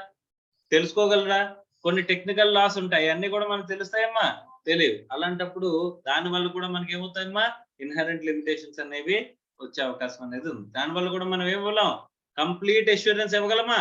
ఇవ్వలేం. కేవలం ఏమిస్తాం? Reasonable assurance. మనకి క్వశ్చన్ అడగచ్చు. So auditor can only give reasonable assurance rather than complete assurance. Why అని చెప్పేసి అడగచ్చు. ఎందుకంటే due to inherent limitations of audit. ఆ ఇన్హరెంట్ లిమిటేషన్స్ ఆఫ్ ఆడిట్ లో దేని బేస్ చేసుకుని ఉండొచ్చు అంటే ఏమంటున్నాడమ్మా? నేచర్ ఆఫ్ ఫైనాన్షియల్ రిపోర్టింగ్ ని బేస్ చేసుకుని ఉండొచ్చు, తర్వాత నేచర్ ఆఫ్ ఆడిట్ ప్రొసీజర్స్ ని బేస్ చేసుకుని ఉండొచ్చు, limitations of time and cost ని బేస్ చేసుకుని ఉండొచ్చు, అండ్ అదర్ ఫ్యాక్టర్స్ ని బేస్ చేసుకుని ఉండొచ్చు. అర్థమైందా? అందులో నేచర్ ఆఫ్ ఫైనాన్షియల్ రిపోర్టింగ్ ని బేస్ చేసుకుని అంటే ఏమని ఉంటాయమ్మా? అక్కడ మేనేజ్మెంట్ జడ్జిమెంట్స్ ని బేస్ చేసుకుని ఫైనాన్షియల్ స్టేట్మెంట్స్ ప్రిపేర్ చేస్తుంది. That judgement may wrong. అర్థమవుతుందా? మేనేజ్మెంట్ యొక్క జడ్జిమెంటే మేబీ రాంగ్ అయ్యి ఉండొచ్చు. అర్థమవుతుందా? అలాంటప్పుడు కూడా మనకి ఏమవుతుంది? ఇన్హరెంట్ లిమిటేషనే కదమ్మా. There are inherent risks. మనం ఏమనుకుంటున్నాం? ఇన్హరెంట్ బిజినెస్ రిస్క్స్ ఉంటాయి. ఆ రిస్క్స్ వల్ల కూడా మనకి ఏమవుతుంది? రిపోర్టింగ్ రాంగ్ అవ్వచ్చు. ఆ రిపోర్టింగ్ రాంగ్ అయితే మనకి కంప్లీట్ గా తెలియాల్సిన అవసరం ఉందమ్మా? లేదు. సో మన ఆడిట్ ప్రొసీజర్స్ అంటున్నాడు అంటే మన ఆడిట్ ప్రొసీజర్స్ మేనేజ్మెంట్ మనకి ఇన్ఫర్మేషన్ పూర్తిగా ప్రొవైడ్ చేయకపోవచ్చు. ప్రొవైడ్ చేయలేకపోతే మనం కనిపెట్టగలమమ్మా? ఫ్రాడ్స్ ని, ఎర్రర్స్ ని, మిస్స్టేట్మెంట్స్ ని కనిపెట్టగలమా? కనిపెట్టలేం. అలాంటప్పుడు మన రిపోర్టింగ్ ఏమవచ్చు? కంప్లీట్ గా కరెక్ట్ అవ్వకపోవచ్చు మనం ఇచ్చిన ఒపీనియన్. అంటే మనం ఇచ్చింది ఎలాంటి ఒపీనియన్ అయ్యి ఉండొచ్చు? ఓన్లీ రీజనబుల్ అష్యూరెన్స్ ఇవ్వగలం కానీ కంప్లీట్ అష్యూరెన్స్ అనేది ఇవ్వలేం. Okay, right. అంటే కేర్ఫుల్లీ డిజైన్డ్ ఫ్రాడ్స్ ఉన్నాయనుకో, దాన్ని మనం డిటెక్ట్ చేయగలమమ్మా? మన audit procedures may not sufficient to detect frauds and errors. మరి అలాంటప్పుడు కూడా మన ఒపీనియన్ ఏమవచ్చు? రాంగ్ అయ్యే అవకాశం ఉంది కదమ్మా. సో కాబట్టి మనం ఇవ్వగలిగింది ఏంటి? కంక్లూజివ్ ఎవిడెన్స్ ఇవ్వగలమా? కంక్లూజింగ్ రిపోర్ట్ ఇవ్వగలమా? Only reasonable assurance. Complete assurance అనేది నాట్ పాసిబుల్. తర్వాత limitations of time and cost అంటున్నాడు. మనకి ఆడిట్ ప్రొసీజర్స్ అప్లై చేద్దామని చెప్పేసి అనుకుంటే కంప్లీట్ గా వెరిఫై చేద్దాం అనుకుంటే అంత టైం ఉంటుందా? కొన్ని అంత కాస్ట్ అనేది మన మీద పెడతారా? పెట్టరు కదమ్మా. దాన్ని that is also one of the limitation for reasonable assurance, not complete assurance. అర్థమైందా? అప్లికబుల్ అయ్యే లాస్ మనకు తెలియకపోవచ్చు. కంప్లీట్ గా లాస్ గురించి మనకు తెలుసా? తెలియదు. తర్వాత నెక్స్ట్ ఏమంటున్నాడు? రిలేటెడ్ పార్టీ రిలేషన్షిప్స్ గురించి మనకు తెలుస్తుందా? తెలియదు. ఆ ట్రాన్సాక్షన్స్ గురించి మనకు తెలుస్తుందా? తెలియదు. ఎవరు అన్లెస్ అదర్వైజ్ మేనేజ్మెంట్ డిక్లేర్ చేస్తారు తప్ప. మేనేజ్మెంట్ డిక్లేర్ చేయకపోతే మనం ఏమన్నా తెలుసుకోగలమమ్మా? తెలుసుకోవడం కష్టమే కదా. సో ఇవన్నీ కూడా ఇప్పుడు ఏ కంపెనీలో ఇన్వెస్ట్మెంట్ పెట్టిందో మనకు తెలుస్తుందా? మనం కామన్ కంట్రోల్లో ఉన్న కంపెనీస్ మనకు తెలియాలంటే మనం ఈ కంపెనీలో మనకి ఇక్కడ ఉన్నాం. ఈ కంపెనీలో ఎవరైతే ఉన్నారో వాళ్ళకి ఇంకో కంపెనీలో కూడా స్టేక్ ఉందా లేదా అనేది మనకు తెలుస్తుందా? మేనేజ్మెంట్ డిక్లేర్ చేస్తేనే తెలుస్తుందమ్మా. మేనేజ్మెంట్ డిక్లేర్ చేస్తేనే తెలుస్తుంది. మేనేజ్మెంట్ డిక్లేర్ చేయడమే మానేసింది. అలాంటప్పుడు మనకు తెలుస్తుందా? అంటే అలాంటప్పుడు కంప్లీట్ అష్యూరెన్స్ ఇవ్వగలమా? ఇవ్వలేం కదమ్మా. కేవలం మనం ఇవ్వగలిగింది ఏంటి? రీజనబుల్ అష్యూరెన్స్ మాత్రం, due to inherent limitations of audit. అర్థమవుతుందా?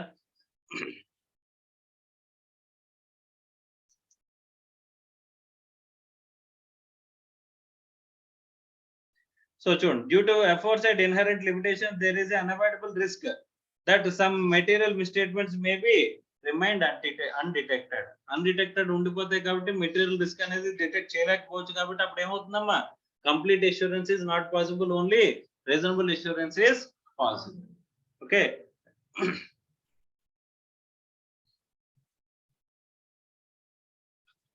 నెక్స్ట్. సో SCA 200 లో ఓవరాల్ ఆబ్జెక్టివ్ గురించి మాట్లాడుతున్నాడమ్మా. ఓవరాల్ ఆబ్జెక్టివ్ అంటే ఏంటి చెప్పండి? While auditing the financial statements, the auditor has to follow following some objectives: to obtain reasonable assurance about the whether the financial statements are free from material misstatement, thereby enabling the auditor to express opinion on whether financial statements are prepared as applicable financial reporting framework. దీన్ని మనం ఏమనుకుంటాం? So true and fair view. తర్వాత to report the financial statements and communicate as per SCS. If reasonable assurance cannot be obtained and qualified opinion is insufficient, then he should either disclaim opinion or withdraw from the engagement. అంటే అసలు మనం reasonable insurance కూడా ఇవ్వలేకపోతున్నాం అంట. ఎందుకు? అక్కడ మనకి అక్కడ limitations వల్ల కానీ లేకపోతే ఏదైనా ఆస్పెక్ట్ వల్ల కానీ మనం రీజనబుల్ ఇన్సూరెన్స్ ఇవ్వలేకపోతే ఏం చేయాలంటమ్మా? విత్డ్రా అయిపోండి, లేకపోతే డిస్క్లైమర్ ఆఫ్ ఒపీనియన్ ఇవ్వండి. డిస్క్లైమర్ ఆఫ్ ఒపీనియన్ ఇచ్చే ముందు ఖచ్చితంగా ఏం వెరిఫై చేసుకోవాలి? విత్డ్రా అవ్వాలా లేదని చెప్పేసి, విత్డ్రా అవ్వగలమా లేదని చెప్పేసి చూసుకోవాలంట. ఇంకా లేదు విత్డ్రా అవ్వలేము, కంపల్సరీగా మన ఒపీనియన్ ఇవ్వాలి అనుకుంటేనే మాత్రం ఏం ఇవ్వాలి? డిస్క్లైమర్ ఆఫ్ ఒపీనియన్ ఇవ్వాలి. What is disclaimer of opinion? unable to express my opinion, lack of sufficient evidence గానీ appropriate evidence లేకపోవడం వల్ల కానీ, సో లేదా లిమిటేషన్స్ వల్ల కానీ నేను నా ఒపీనియన్ చెప్పలేకపోతున్నానని చెప్పడం అమ్మా. అర్థం? ఆ ఒపీనియన్ చెప్పలేకపోతున్నానని చెప్పేసి రిపోర్ట్ కింద ఇవ్వడం ఎందుకు అని చెప్పేసి అనుకుంటే దాని గురించి మనం ఏమంటున్నాం? Before that we should have to look for withdrawing from the engagement. అర్థం అవుతుందా?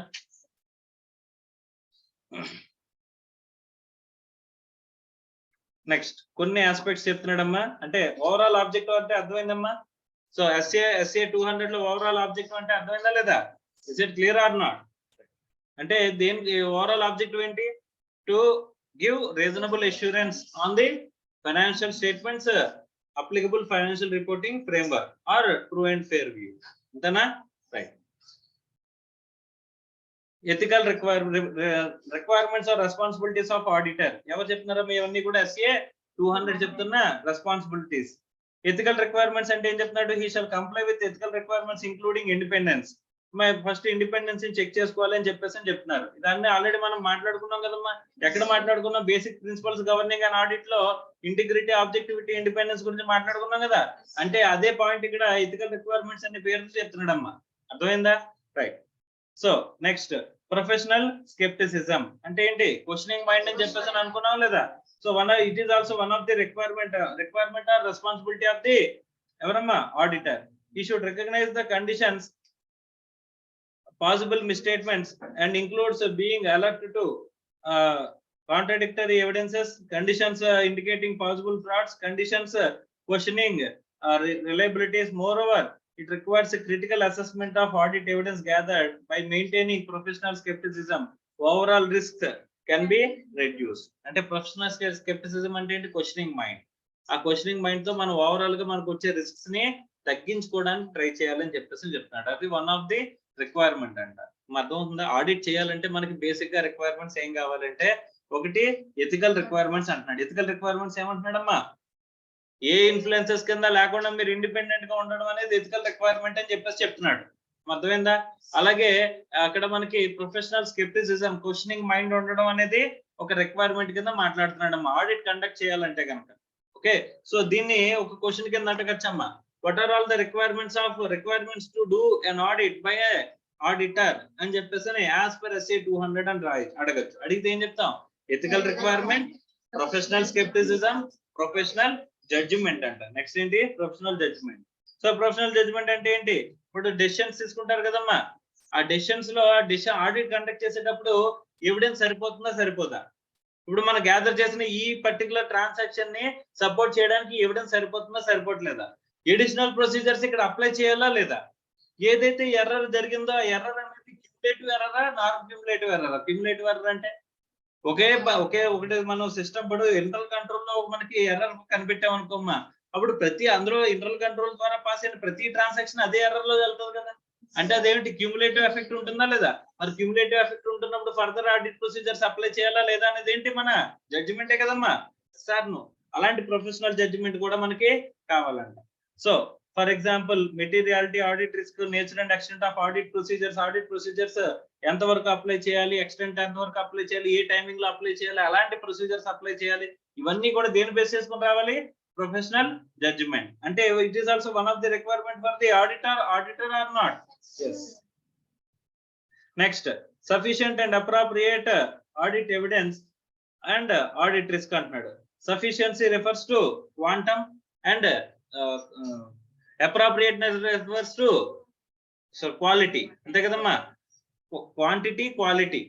క్వాంటిటీ అంటే సఫిషియంటా కాదా అంటే క్వాంటిటీ, అప్రోప్రియేటా కాదా అంటే క్వాలిటీ. అది మనం డిసైడ్ చేసుకోవాలి. అది ఎలా డిసైడ్ చేస్తామంటే SA 500 లో చెప్పినట్టు డిసైడ్ చేస్తామంట.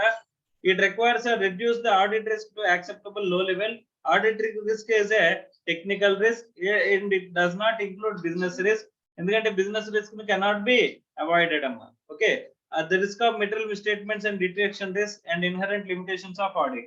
ఇవన్నీ కూడా మనకి ఏంటి సఫిషియంట్ అప్రోప్రియేట్ ఆడిట్ ఎవిడెన్స్ ని ఆడిట్ రిస్క్ ని మనం తీసుకోవాలంట. What are the requirements to conduct and audit అంటే ఇప్పటివరకు ఏం చెప్పుకున్నాం? ఒకటి ethical requirements with respect to independence. తర్వాత ఏంటి ప్రొఫెషనల్ స్కెప్టిసిజం అంటే క్వశ్చనింగ్ మైండ్. తర్వాత ప్రొఫెషనల్ జడ్జిమెంట్ అంటే వేరియస్ ఆస్పెక్ట్స్ లో ఎక్కడెక్కడైతే మనకి రిక్వైర్డ్ ఇప్పుడు additional nature and timing and extent of audit procedures ఎంత అప్లై చేయాలి, ఎక్కడి వరకు మనం అప్లై చేయాలంటే ఇలాంటివన్నీ చూసేటప్పుడు మనకి ఏమో కావాలి ప్రొఫెషనల్ జడ్జిమెంట్. తర్వాత sufficiency and appropriateness of the audit evidence, audit risk అందులో డిటెక్షన్ రిస్క్ ఏంటి, ఇన్హెరెంట్ రిస్క్ ఏంటి, అందులో బిజినెస్ రిస్క్ ఏంటి, కంట్రోల్ రిస్క్ ఏంటి, ఇవన్నీ ఐడెంటిఫై చేసుకున్న ఆస్పెక్ట్స్ అన్ని కూడా మనకి రిక్వైర్డ్ ఆస్పెక్ట్స్ అంటమ్మా. ఆడిటర్ కావాల్సిన రిక్వైర్మెంట్స్ అంట. Next conduct of audit in accordance with SCS. SCS ని కంప్లై చేస్తూ మనం ఆడిట్ చేయాల్సింది కూడా మన రిక్వైర్మెంటే కదమ్మా. మా SCS ని కంప్లై చేయకుండా మనం ఆడిట్ చేయొచ్చా లేదా? చేయకూడదంట. We should not deliver our directors function మనం డెలివర్ చేయకూడదు unless otherwise complying with SCS issued by ICA.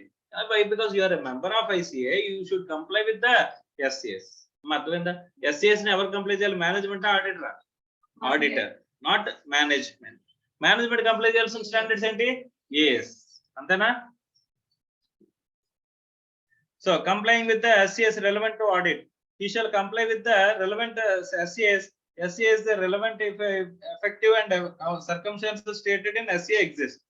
ఎక్కడైతే స్టాండర్డ్స్ ఆన్ ఆడిటింగ్ లో పర్టికులర్ ఆస్పెక్ట్ అనేది కవర్ అవుతుందో ఆ పర్టికులర్ స్టాండర్డ్ కంప్లై చేయాలంట. సపోజ్ ఆడిట్ ఎంగేజ్మెంట్ లెటర్ ఉంది. ఆడిట్ ఎంగేజ్మెంట్ లెటర్ ని మనం యాక్సెప్ట్ చేయాలంటే మేనేజ్మెంట్ మనకు ఆడిట్ ఎంగేజ్మెంట్ లెటర్ ఇచ్చిందమ్మా. ఆ లెటర్ ని యాక్సెప్ట్ చేయాలంటే కనుక మనకి SA 210 అనే ఒక స్టాండర్డ్ ఉంది. SA 210 terms of audit engagement అనే ఒక స్టాండర్డ్ ఉందంట. ఆ terms of audit engagement standard ని కంప్లై చేస్తేనే మనం ఏం చేయాలి? ఆ ఎంగేజ్మెంట్ లెటర్ ని యాక్సెప్ట్ చేయాలంట. అర్థమైందా? అంటే ఆ సర్కమ్స్టాన్సెస్ ఎగ్జిస్టెడ్ ఇన్ SCA ఏంటి? Terms of audit engagement accept చేయాలా వద్దా, ఎలా ఉంటే యాక్సెప్ట్ చేయాలని చెప్పారు.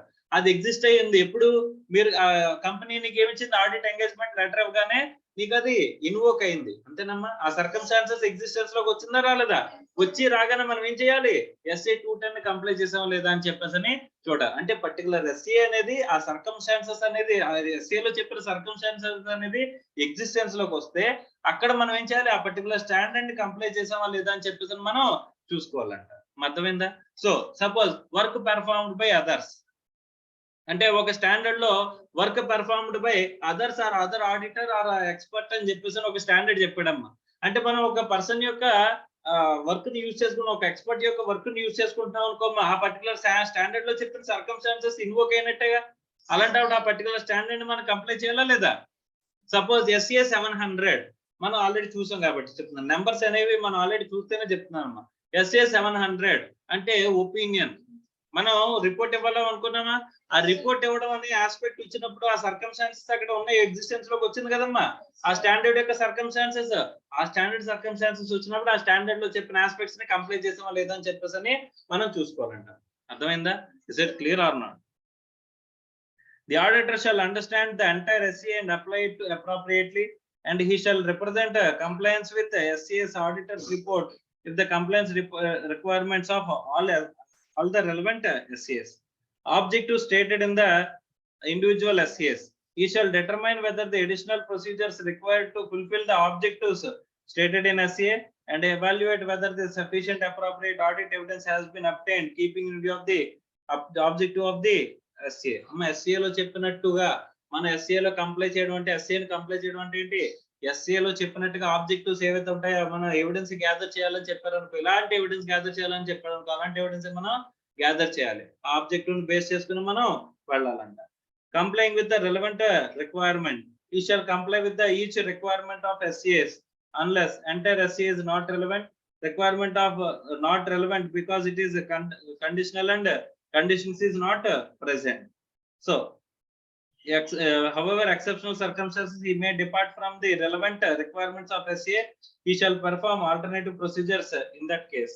మా ఎక్కడైనా సరే అసలు ఆ సర్కమ్స్టాన్సెస్ లేవనుకుంటే ఆ స్టాండర్డ్ ని మనం అవాయిడ్ చేయొచ్చు, లేదా ఆ సర్కమ్స్టాన్సెస్ ఉన్న స్టాండర్డ్ పర్టికులర్ గా అప్లై చేయలేకపోతున్నాం అంటే కనుక మనం ఏం చేయాలంటే ఆల్టర్నేటివ్ ప్రొసీజర్స్, వాడు చెప్పిన ప్రొసీజర్ ని అప్లై చేయలేకపోతే ఆల్టర్నేటివ్ ప్రొసీజర్స్ అయినా అప్లై చేయగలమా లేదో చూడాలంటాం. అర్థమవుతుందా? Right. So next, failure to achieve an objective in the relevant standard. ఒకవేళ ఆబ్జెక్టివ్ ఏదైతే చెప్పారో ఆ ఆబ్జెక్టివ్ మనం అచీవ్ చేయలేకపోయామంట, అంటే పర్టికులర్ స్టాండర్డ్ మనం కంప్లై చేయలేకపోయినట్టు అంతేనా? ఆ కంప్లీట్ గా మనం అచీవ్ చేయలేకపోతే ఏమి ఇవ్వాలంటే ఒపీనియన్, మన ఒపీనియన్ లో ఎక్స్ప్రెస్ చేయాలా లేదా? సో చూడండి, in that case he shall consider need to modify the audit report or withdraw from the engagement. అంటే ఏం చేయమంటున్నాడు? మాడిఫైడ్ ఒపీనియన్ ఇవ్వడమంటున్నాడు, లేదా ఎంగేజ్మెంట్ నుంచి విత్డ్రా చేయమంటున్నాడు. అంటే ఏ స్టాండర్డ్ నువ్వు కంప్లై చేయలేకపోయినా ఆ స్టాండర్డ్ కంప్లై చేయలేకపోతున్నట్టు ఒక మాడిఫైడ్ ఒపీనియన్ అని ఇచ్చేయమంటున్నాడు, లేకపోతే విత్డ్రా ఫ్రమ్ ది ఎంగేజ్మెంట్ అని చెప్పేసి చెప్తున్నాడు. అర్థమైందా? Right. It is significant matter requiring documentation as well. So దాని మీద మనం ఏం చేయాలంటే ఆడిట్ డాక్యుమెంటేషన్ కూడా మనం తయారు చేసి పెట్టుకోవాలండి. ఎందుకు? ఒక 10 ఏళ్ల తర్వాత ఎప్పుడైనా పీర్ రివ్యూకి వచ్చింది అనుకో, మా 10 ఏళ్ల క్రితం డాక్యుమెంట్ మనకి ఎందుకు అక్కడ ఆపేసామనేది తెలియాలి కదమ్మా. తెలియాలంటే కనుక ఆడిట్ డాక్యుమెంటేషన్ షుడ్ స్పీక్ అని అనుకున్నాం లేదా? Yes or no? Right. So what are the requirements of the auditor అని చెప్పేసానంటే ఏం చెప్పారమ్మా? ఒకటి ఎథికల్ రిక్వైర్మెంట్, రెండు ప్రొఫెషనల్ స్కెప్టిసిజం, తర్వాత ప్రొఫెషనల్ జడ్జిమెంట్, ఆ తర్వాత sufficient and appropriate audit evidence and audit risk and compliance with SCA. ఎక్కడైనా స్టాండర్డ్ ని కంప్లై చేయడం అంటే ఏదైతే స్టాండర్డ్ లో సర్కమ్స్టాన్సెస్ చెప్పారో ఆ సర్కమ్స్టాన్సెస్ ఎగ్జిస్ట్ అయ్యి ఉన్నప్పుడు ఖచ్చితంగా ఆ స్టాండర్డ్ కంప్లై చేయాలా లేదా? ఒకవేళ ఆ స్టాండర్డ్ లో చెప్పిన ఆస్పెక్ట్స్ ని మనం దానికి సంబంధించిన ఆడిట్ ప్రొసీజర్స్ ఏవైతే చెప్తారో దాని ప్రకారం ప్రొసీజర్స్ మనం అప్లై చేసి తీరాలి. అప్లై చేయలేని పక్షంలో ఏం చేయాలి? అప్లై చేయగలమా లేదా చూడాలి. ఆల్టర్నేటివ్ ప్రొసీజర్స్ కూడా అప్లై చేయలేకపోయాం అని చెప్పేసి అనుకుంటే అప్పుడు ఏం చేయాలమ్మా? అప్పుడు modification of report or withdrawal from the engagement అని చెప్పేసి చెప్తున్నాడు. అర్థమైందా? ఇవన్నీ కూడా general aspects to be required in case of audit conduct చేసేటప్పుడు మనకు కావాల్సిన రిక్వైర్మెంట్స్ అండి. అర్థమైందా? Is it clear or not? Overall objective అంటే ఏంటో తెలిసింది కదమ్మా. ఇది ఆల్రెడీ మనకు తెలిసిందే, కానీ ఎస్సీఏలో ఏం చెప్పారని చెప్పేసి మాత్రం మనం తెలుసుకున్నాం. అర్థమైందమ్మా? సో ఇందులో టోటల్ ఎస్సీఏలో ఎస్సీఏ 200 రాసేయండి అని చెప్పేసి అడగడమ్మా. ఎస్సీఏ 200 లో మనకు అడగగలిగిన క్వశ్చన్స్ ఏమున్నాయి? What is the scope of audit? Me scope of audit గురించి రాయమనొచ్చు. రెండోది ఇన్హరెంట్ లిమిటేషన్స్ ఆఫ్ ఆడిట్ గురించి అడగచ్చు. మూడోది what are the requirements for an audit అని చెప్పేసి మీకు అడగచ్చు అన్నమాట. అర్థమైందా? So what are the requirements for an auditor to conduct an audit to achieve overall objective అని అన్నాడు అనుకోమ్మా. ఈ ఆస్పెక్ట్స్ అన్ని కూడా మనం రాసుకుంటాం. అర్థమైందా? Is it clear or not? So ఈ క్వశ్చన్స్ కింద మనమే విడదీసుకుని అందులో రాయాల్సిన పాయింట్స్ ని మనం ఏం చేయాలి? ఒక జిస్ట్ కింద రాసుకోవాలమ్మా. అర్థమైందా? ఒక క్వశ్చన్ రాసుకుని ఇప్పుడు ఇన్హరెంట్ లిమిటేషన్స్ ఆఫ్ ఆడిట్, అందులో ఎన్ని సైడ్ హెడ్డింగ్స్ ఉన్నాయి? ఒక 3 సైడ్ హెడ్డింగ్స్ ఉన్నాయి, 3-4. వాటి గురించి అంటే నేచర్ ఆఫ్ ఫైనాన్షియల్ రిపోర్టింగ్ అని, సో వాటి గురించి ఉన్నాయి కదమ్మా. ఆ నేచర్ ఆఫ్ ఫైనాన్షియల్ ఆస్పెక్ట్స్ అని ఇవన్నీ ఉన్నాయి కాబట్టి అవన్నిటిని కూడా మనం ఏం చేయాలి? ఆ సైడ్ హెడ్డింగ్స్ రాసి అందులో ఏ పాయింట్స్ అయితే మనం కవర్ చేయాలనుకుంటున్నామో కవర్ చేయాల్సిన పాయింట్స్ ని షార్ట్ ఫామ్ లో సింగిల్ వర్డ్ ఆన్సర్స్ కింద రాసుకోండి అమ్మా. అవన్నీ గుర్తుపెట్టుకోండి. అయ్యే మళ్ళీ తీసుకెళ్ళి ఏం చేస్తాము? వాటి నుంచి ఒక సెంటెన్స్ ఫ్రేమ్ చేసి సెంటెన్స్ కింద రాయండి. అర్థమవుతుందా? Is it clear or not? అర్థమవుతుందమ్మా? Next,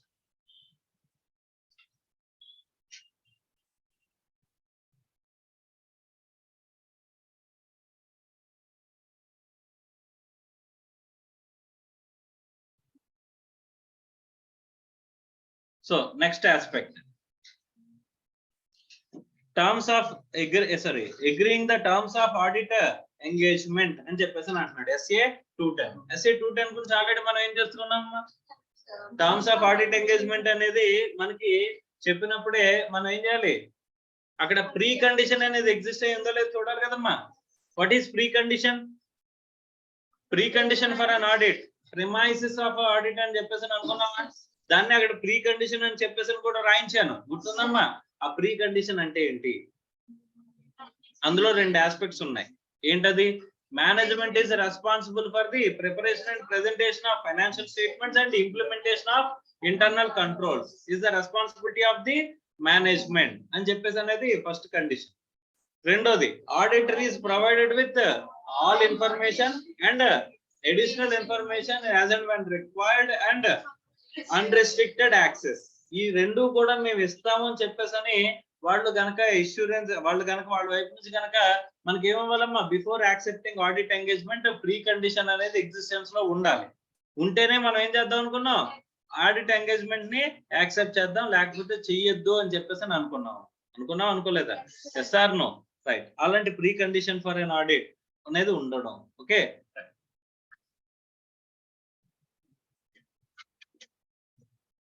scope of the SA చూడండి అమ్మా.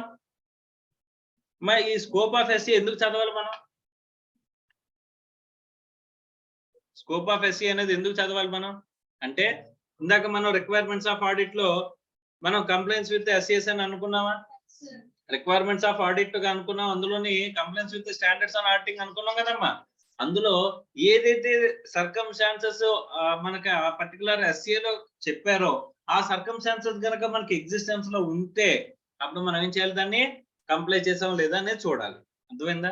అంటే ఆ సర్కమ్స్టాన్సెస్ ఎగ్జిస్ట్ అయి ఉందా లేదా అని చెప్పేసి చూడాలంటే ఇప్పుడు ఈ స్కోప్ చదవాలి కదమ్మా. సార్ నో, అక్కడ సర్కమ్స్టాన్సెస్ అనేవి ఏవైతే ఎగ్జిస్టెన్స్ లో ఉన్నాయో ఆ పర్టికులర్ సర్కమ్స్టాన్స్ కి ఏ స్టాండర్డ్ అనేది ఏ సర్కమ్స్టాన్సెస్ యాడ్ సరిపోతున్నాయి, ఎగ్జాక్ట్ గా మ్యాచ్ అవుతున్నాయి చూసి వాటిని కంప్లై చేయడం అనేది మన బాధ్యత. అవునా? అలా చూడాలంటే కనుక ఆ పర్టికులర్ సర్కమ్స్టాన్సెస్ ఎక్కడ ఎగ్జిస్ట్ ఉన్నదని తెలియాలంటే మనకి ఏం చూడాలి, స్కోప్ ఆఫ్ ఆడిట్ అనేది చూడాలన్నమాట. గుర్తుపెట్టుకోవాలా లేదా? Scope of audit, sorry, scope of standards on audit. చూడండి, the standard deals with auditors responsibilities in agreeing the terms of audit engagement with management and where appropriate those charged with governance. ఇక్కడ ఏం చెప్తున్నాడు, management దగ్గర నుంచి మీరు engagement letter accept చేస్తారు కదా, accept చేసేటప్పుడు మీకు ఉండాల్సిన రెస్పాన్సిబిలిటీస్ అంట. మీకు ఉండాల్సిన రెస్పాన్సిబిలిటీస్ అర్థమవుతుందా? ఈ రెస్పాన్సిబిలిటీస్ ఇక్కడ మేము కొన్ని లిస్ట్ అవుట్ చేస్తాం, అవి ఉంటే కనుక మీరు ఏం చేయాలి, ఆడిట్ యాక్సెప్ట్ చేయండి, లేకపోతే ఆడిట్ అనేది యాక్సెప్ట్ చేయకండి అని చెప్పేసి చెప్తున్నారు. అర్థమైందా? Is it clear or not? అంటే ఇప్పుడు మన ఆడిట్ ఎంగేజ్మెంట్ లెటర్ యాక్సెప్ట్ చేయడానికి వెళ్తున్నాం అమ్మా, అంటే అక్కడ పర్టికులర్ సర్కమ్స్టాన్సెస్ అనేది ఈ పర్టికులర్ స్కోప్ తో మ్యాచ్ అవుతుందా? అవునా కదా? అంటే ఇక్కడ మ్యాచ్ అవుతున్నప్పుడు ఇక్కడ చెప్పిన రెస్పాన్సిబిలిటీస్ అన్ని కంప్లై చేయాలని మనకు వెంటనే తట్టాలా లేదమ్మా? ఎస్ఆర్నో అంటే ఎస్ఏ 210 సర్కమ్స్టాన్సెస్ ఏంటి, ఎప్పుడైతే మీరు ఆడిట్ యాక్సెప్ట్ ఎంగేజ్మెంట్ లెటర్ ని యాక్సెప్ట్ చేయడానికి వెళ్తారో అప్పుడు ఈ రెస్పాన్సిబిలిటీస్ ని మీరు కంప్లై చేయాలని చెప్పేసి మనం బండ గుర్తుగా పెట్టుకుని ఆ రెస్పాన్సిబిలిటీస్ ఏంటో మనం చూసుకుని ఆ రెస్పాన్సిబిలిటీస్ ని కంప్లై చేయాల్సిన బాధ్యత ఎవరిదంట, ఆడిటర్. అర్థమైందా? Objective of auditor is to accept or continue audit engagement only when the basis upon which it is to be performed has been agreed, through establishment of whether preconditions for an audit present and confirming that the common understanding between the auditor and management and where appropriate those charged with governance in terms of audit engagement అని అంటాడు. మన objective ఏంటి, మన audit accept చేసే ముందు ఖచ్చితంగా అక్కడ ఏమి ఎగ్జిస్టెన్స్ లో ఉండాలి, pre condition for an audit existence లో ఉండాలి. తర్వాత మనం ఏం చేసామంట, ద కామన్ అండర్స్టాండింగ్ ఏవైతే ఉందో దాన్ని ఎస్టాబ్లిష్ చేసాం అనేది చూడాలంట. అర్థమైందా? అసలు pre condition for an audit అంటే ఏంటి సార్ అంటే ఆల్రెడీ మనం మాట్లాడుకున్నాం లేదా, ప్రెమైసిస్ ఆఫ్ ఆడిట్ అని మాట్లాడుకున్నాం లేదా, ఏంటి మేనేజ్మెంట్ షుడ్ అంటే management is responsible for the preparation and presentation of financial statements and implementation of internal control and auditor is provided with the all information and additional information and unrestricted access. Is it clear or not? అదే condition ఇక్కడ ఉందా లేదా అనేది మళ్ళీ చూద్దాం. ఇక్కడ pre condition for an audit అని చెప్పి చూడమ్మా, pre conditions for an audit అని అన్నాడు. ఇక్కడ మనం ఆల్రెడీ మాట్లాడుకున్న pre conditions for an audit ఉందా లేదా అని చెప్పేసి ఒకసారి చూద్దామా?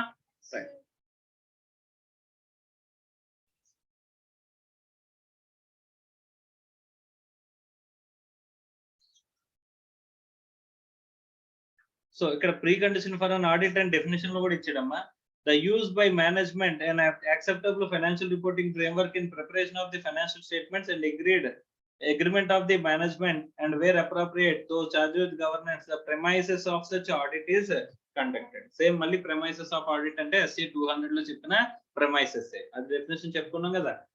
సో ప్రీకండిషన్ ఫర్ అన్ ఆడిట్ అంటే ఏంటి చెప్తున్నట్టు చూడండి. In order to establish whether those preconditions for an audit are present, auditor shall determine whether the financial statements framework to be applied as a preparation of the financial statements is acceptable. అంటే ప్రీకండిషన్ అంటే మనం financial statements ఏవైతే prepare చేస్తారో అవి acceptable గా ఉన్నాయా లేదా అని చెప్పేసి ఫస్ట్ మనం చెక్ చేసుకోవాలి. ఏదైతే ఫైనాన్షియల్ రిపోర్టింగ్ ఫ్రేమ్వర్క్ అప్లై చేయాల్సి ఉందో, సపోజ్ కంపెనీ అంటాం, అది కంపెనీ బ్యాలెన్స్ షీట్ మీకు టీ ఫార్మాట్ ఇచ్చారంట. టీ ఫార్మాట్ ఇస్తే, బ్యాలెన్స్ షీట్ ఇస్తే మీరు యాక్సెప్ట్ చేయొచ్చా? అవి యాక్సెప్టబుల్ గా ఉన్నాయా? ఎందుకు షెడ్యూల్ 3 రిప్రజెంట్ చేస్తున్నాయా చేయట్లేదా?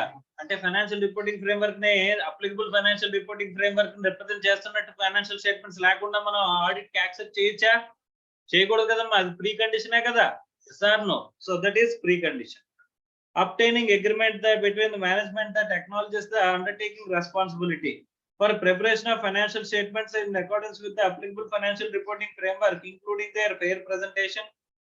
For such internal control as management determine necessary to enable the preparation of the financial statement that are free from material misstatements, whether due to fraud or error, and to provide with first 2 points kuda ideni guరించి మాట్లాడుతున్నాడు. Financial statements preparation గురించి, internal controls implementation గురించి, అంతేనా? So already మనకు తెలుసు కదా, pre condition for an audit అంటే ఒకటి ఏమిటి, preparation of financial statements and implementation of internal control. First 2 points cover చేసాడు కదా, అది రాసేయచ్చు కదా మనం. రైట్. తర్వాత to provide with auditor with access to all information such records, documentation and other matters, additional information that auditor may request from management for the purpose of audit, unrestricted access to a person within an entity from whom the auditor determines necessary to obtain audit evidence అని చెప్పేసి అంటున్నాడు. ఇది ఏంటిది, ఇది already తెలుసు కదా మమ్మల్ని. అంటే మన ప్రీ కండిషన్ ఆర్ ఏమనుకున్నా ప్రెమైసెస్ ఆఫ్ ఆడిట్ అని ఏదైతే మాట్లాడుకున్నా అది ఉందా లేదమ్మా? ప్రీ కండిషన్ లో అదే పాయింట్ ఉందా లేదా? SA 210 లో కూడానే అడిషనల్ గా ఒక పాయింట్ ఏంటంటే ఫైనాన్షియల్ రిపోర్టింగ్ ఫ్రేమ్వర్క్ ని ఫాలో అవుతున్నారు లేదా, అది యాక్సెప్టబుల్ గా ఉందా లేదా అని చెప్పేసి వెరిఫై చేసుకోండి అని చెప్తున్నాడు. అంటే అది కూడా preparation and presentation of financial statements లోకి వచ్చేస్తుంది కదమ్మా. Is the responsibility of the management అనే దాంట్లో కవర్ అయిపోతుంది కదా. అంటే pre condition for an audit in SA 210 is equal to pre premises of audit in SA 200. yes or no?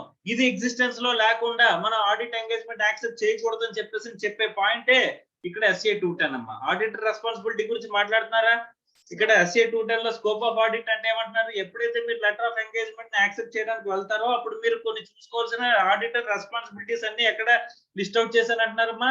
SA 210 లో list out చేశాను అంటున్నారు. అందులో చెప్పిన ఫస్ట్ పాయింట్ ఏంటి, pre condition for an audit. ఈ pre condition for an audit existence లో లేకుండా whether you can accept the audit engagement letter or not. No, you should not accept the audit engagement letter unless there is a precondition for an audit. Sir, ఒకవేళ వీళ్ళు ఇచ్చే information access లో కానీ information provide చేయడంలో కానీ ముందుగానే limitations పెట్టేస్తున్నారంట. నేను audit start అయిన తర్వాత లిమిటేషన్స్ పెట్టడం వేరు. నేను అగ్రిమెంట్ లోకి ఎంటర్ అయ్యేటప్పుడు వాళ్ళు ఇచ్చిన టర్మ్స్ ఆఫ్ అగ్రిమెంట్ చదువుతానా? ఆ టర్మ్స్ ఆఫ్ అగ్రిమెంట్ లోనే you should not go abroad అంటే ఇందులో అసెట్స్ మా ఫైనాన్షియల్ స్టేట్మెంట్స్ లో ఎక్కడైనా అసెట్స్ కనిపించినా సరే, అబ్రాడ్ అసెట్స్ కనిపించినా you should not go abroad, travel abroad. Your cost does not, audit cost should not exceed this much of amount. So, and you should not verify the physical verification of assets which are scattered all over the India. ఇలాంటి restrictions ముందుగానే చెప్పేసి మీ letter of engagement లోనే మమ్మల్ని accept చేయమంటున్నారంట. అలాంటి engagement మీరు accept చేయొచ్చా? ఎందుకు? అన్ని ఇక్కడ ఏం లేనట్టు, pre condition for an audit లేనట్టే కదమ్మా. అలాంటి pre condition for an audit లేని ఎంగేజ్మెంట్ ని మీరు యాక్సెప్ట్ చేయమని చెప్పేసి చెప్తున్నా. SA 210 యాక్సెప్ట్ చేయకూడదని చెప్పేసి మనకి చెప్తుందంట. అర్థమవుతుందా? Is it clear or not? చూడండి, limitations on the scope prior to audit engagement acceptance. Audit engagement acceptance కి ముందే మీ మీద లిమిటేషన్స్ పెడితే అప్పుడు ఏం చేయమంటారు? చూడండి, if the management or those charged with governance imposes limitations on the scope of audit work in terms of proposed audit engagement such that auditor believes that limitation will result in the auditor disclaiming an opinion on the financial statements, the auditor shall not accept that engagement as an audit engagement. అంటే auditor తెలుసంట వీడు పెట్టిన limitations ద్వారా ultimate గా నేను ఇవ్వబోయే decision ఏంటి, ultimate గా నేను ఇవ్వబోయే report ఏంటి, డిస్క్లైమర్ ఆఫ్ ఒపీనియన్. నేను ఒపీనియన్ ఇవ్వలేని డిస్క్లైమర్ ఆఫ్ ఒపీనియన్. ఇప్పుడు assets all over the India scatter అయి ఉన్నాయమ్మా. అన్ని అసెట్స్ గురించి నువ్వు అక్కడికి వెళ్ళకూడదు, ఇక్కడికి చూడకూడదు, ఫిజికల్ గా వెరిఫై చేయకూడదు అని మేము ఇచ్చిన డాక్యుమెంట్స్ తీసుకోవాలి, వాటిని చూసే నువ్వు ఆడిట్ చేయాలి ఇలా చెప్తున్నారు అనుకోమ్మా. నువ్వు నిజంగా ఫిజికల్ గా చూసి చూడంగా నమ్మకుండా అసెట్ ఉందని చెప్పేసి నువ్వు సర్టిఫై చేయొచ్చా? అంటే నువ్వు అసెట్ ఉందని చెప్పేసి ప్రూవ్ అండ్ ఫెయిర్ ఒపీనియన్ అనేది ఇచ్చేచ్చా? కంప్లీట్ గా బాగుంది అని చెప్పేసి వెరిఫై చేయాలా లేదమ్మా? Based on audit evidence gather చేయాలా లేదా? దాని డాక్యుమెంటేషన్ ప్రిపేర్ చేయాలా లేదా? సో ఏమి చేయకుండా ఒపీనియన్ అనేది ఇమ్మంటున్నారు అంటే నువ్వు ఒపీనియన్ ఇస్తావా? ఒపీనియన్ ఇస్తే కనుక నీ మీద రిస్కే కదమ్మా నీకు. సార్ నువ్వు అలాంటి రిస్క్ నువ్వు యాక్సెప్టబుల్ రిస్క్ లేదు అనుకోమ్మా. మా రిస్క్ లో కూడా మనకి యాక్సెప్టబుల్ రిస్క్ చూసుకుంటాం కదా. అలాంటి యాక్సెప్టబుల్ రిస్క్ లేదనుకోమ్మా, అప్పుడు మనం ఏం చేస్తాం? విత్డ్రా. ఇప్పుడు డిస్క్లైమర్ ఆఫ్ ఒపీనియన్ కదా ఇచ్చేది. అంటే వీడు పెట్టిన లిమిటేషన్స్ వల్ల మనం ఇచ్చే ఒపీనియన్ ఏంటి? డిస్క్లైమర్ ఆఫ్ ఒపీనియన్ ఇస్తాం అనుకుంటే ఆడిట్ యాక్సెప్ట్ చేయడం ఎందుకు? What is disclaimer of opinion? అది unable to give the opinion అని చెప్పడమే కదమ్మా. దానికి ఒపీనియన్ ఇచ్చి చెప్పడం ఎందుకు?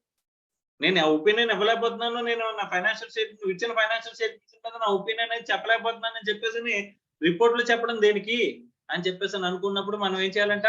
We should not accept. ఎక్కడ ఉన్నాం మనం? ఇనీషియల్ స్టేజెస్ ఆఫ్ ఆడిట్ లోనే ఉన్నాం కదా. అసలు ఇనిషియల్ ఆడిటే స్టార్ట్ అవ్వలేదు. మీకు ఇప్పుడు ఏం చేస్తున్నారమ్మా? ఇన్ టర్మ్స్ ఆఫ్ ఎంగేజ్మెంట్ లెటరే కదమ్మా ఇస్తున్నారు. ఆ ఎంగేజ్మెంట్ లెటర్ లోని ఇలాంటి లిమిటేషన్స్ పెడితే డ్యూరింగ్ ద ఆడిట్ కి వెళ్ళేసరికి ఇంకెన్ని లిమిటేషన్స్ పెడతారు?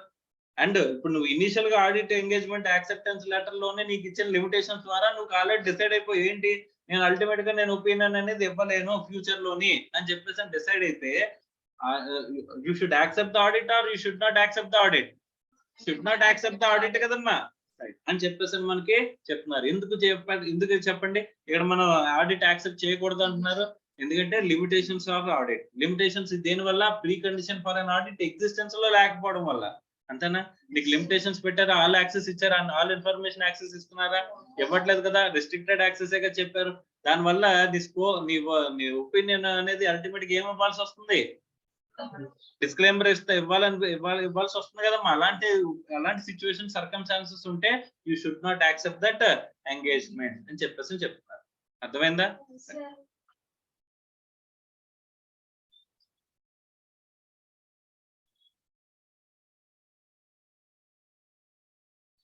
తర్వాత other factors affecting the engagement audit engagement acceptance అంటున్నారు. ఇంకేం ఫ్యాక్టర్స్ ఎఫెక్ట్ చేస్తాయి లిమిటేషన్స్ కాకుండా అని చెప్పేసి అంటే if the pre conditions for an audit are not present అంటాడు. ఏం ప్రెసెంట్ లేదు అక్కడ? Pre condition for an audit లేకపోతే ఏం చేస్తాం? అసలు యాక్సెప్ట్ చేయొచ్చా?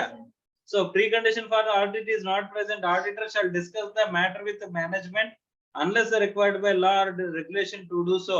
The auditor shall not accept the proposed audit engagement. ఏదన్నా లా యాక్సెప్ట్ చేయాలని చెప్పేసి కంపల్సరీగా యాక్సెప్ట్ చేయాలని చెప్తే తప్ప మనం ఏం చేయకూడదంట? యాక్సెప్ట్ చేయకూడదు. ఒకవేళ లా కనుక యాక్సెప్ట్ చేయాలని చెప్పింది అనుకో యాక్సెప్ట్ చేస్తాం. చేసి ఏం చేస్తాం? డిస్క్లైమర్ ఆఫ్ ఒపీనియన్ ఇస్తాం. అర్థమైందా?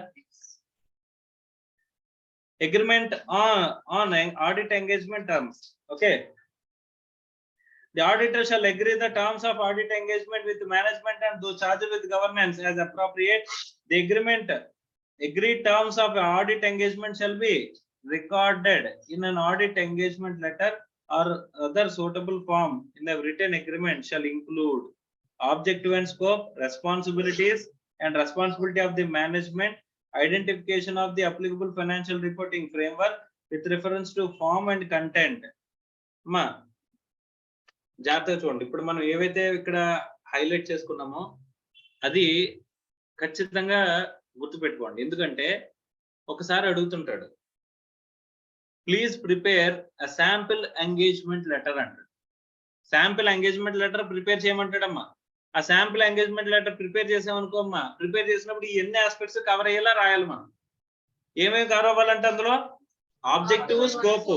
మన ఆబ్జెక్టివ్ ఏంటి, మన స్కోప్ ఏంటి? ఆబ్జెక్టివ్ ఏంటి? మనకి expressing an opinion on the financial statement is our ultimate objective. అంతేనా? మన స్కోప్ ఆఫ్ వర్క్ ఏంటి? మన స్కోప్ ఆఫ్ ఆడిట్ అనేది రాస్తాం. ఓకే. తర్వాత responsibilities of the auditor, responsibilities of the management అక్కడే చెప్పాలండి. రెస్పాన్సిబిలిటీస్ ఆఫ్ ది మేనేజ్మెంట్ ఏంటి? Preparation and presentation of financial statement with applicable reporting, financial reporting framework and implementation of internal controls are the responsibilities of the management. And auditor responsibilities enti?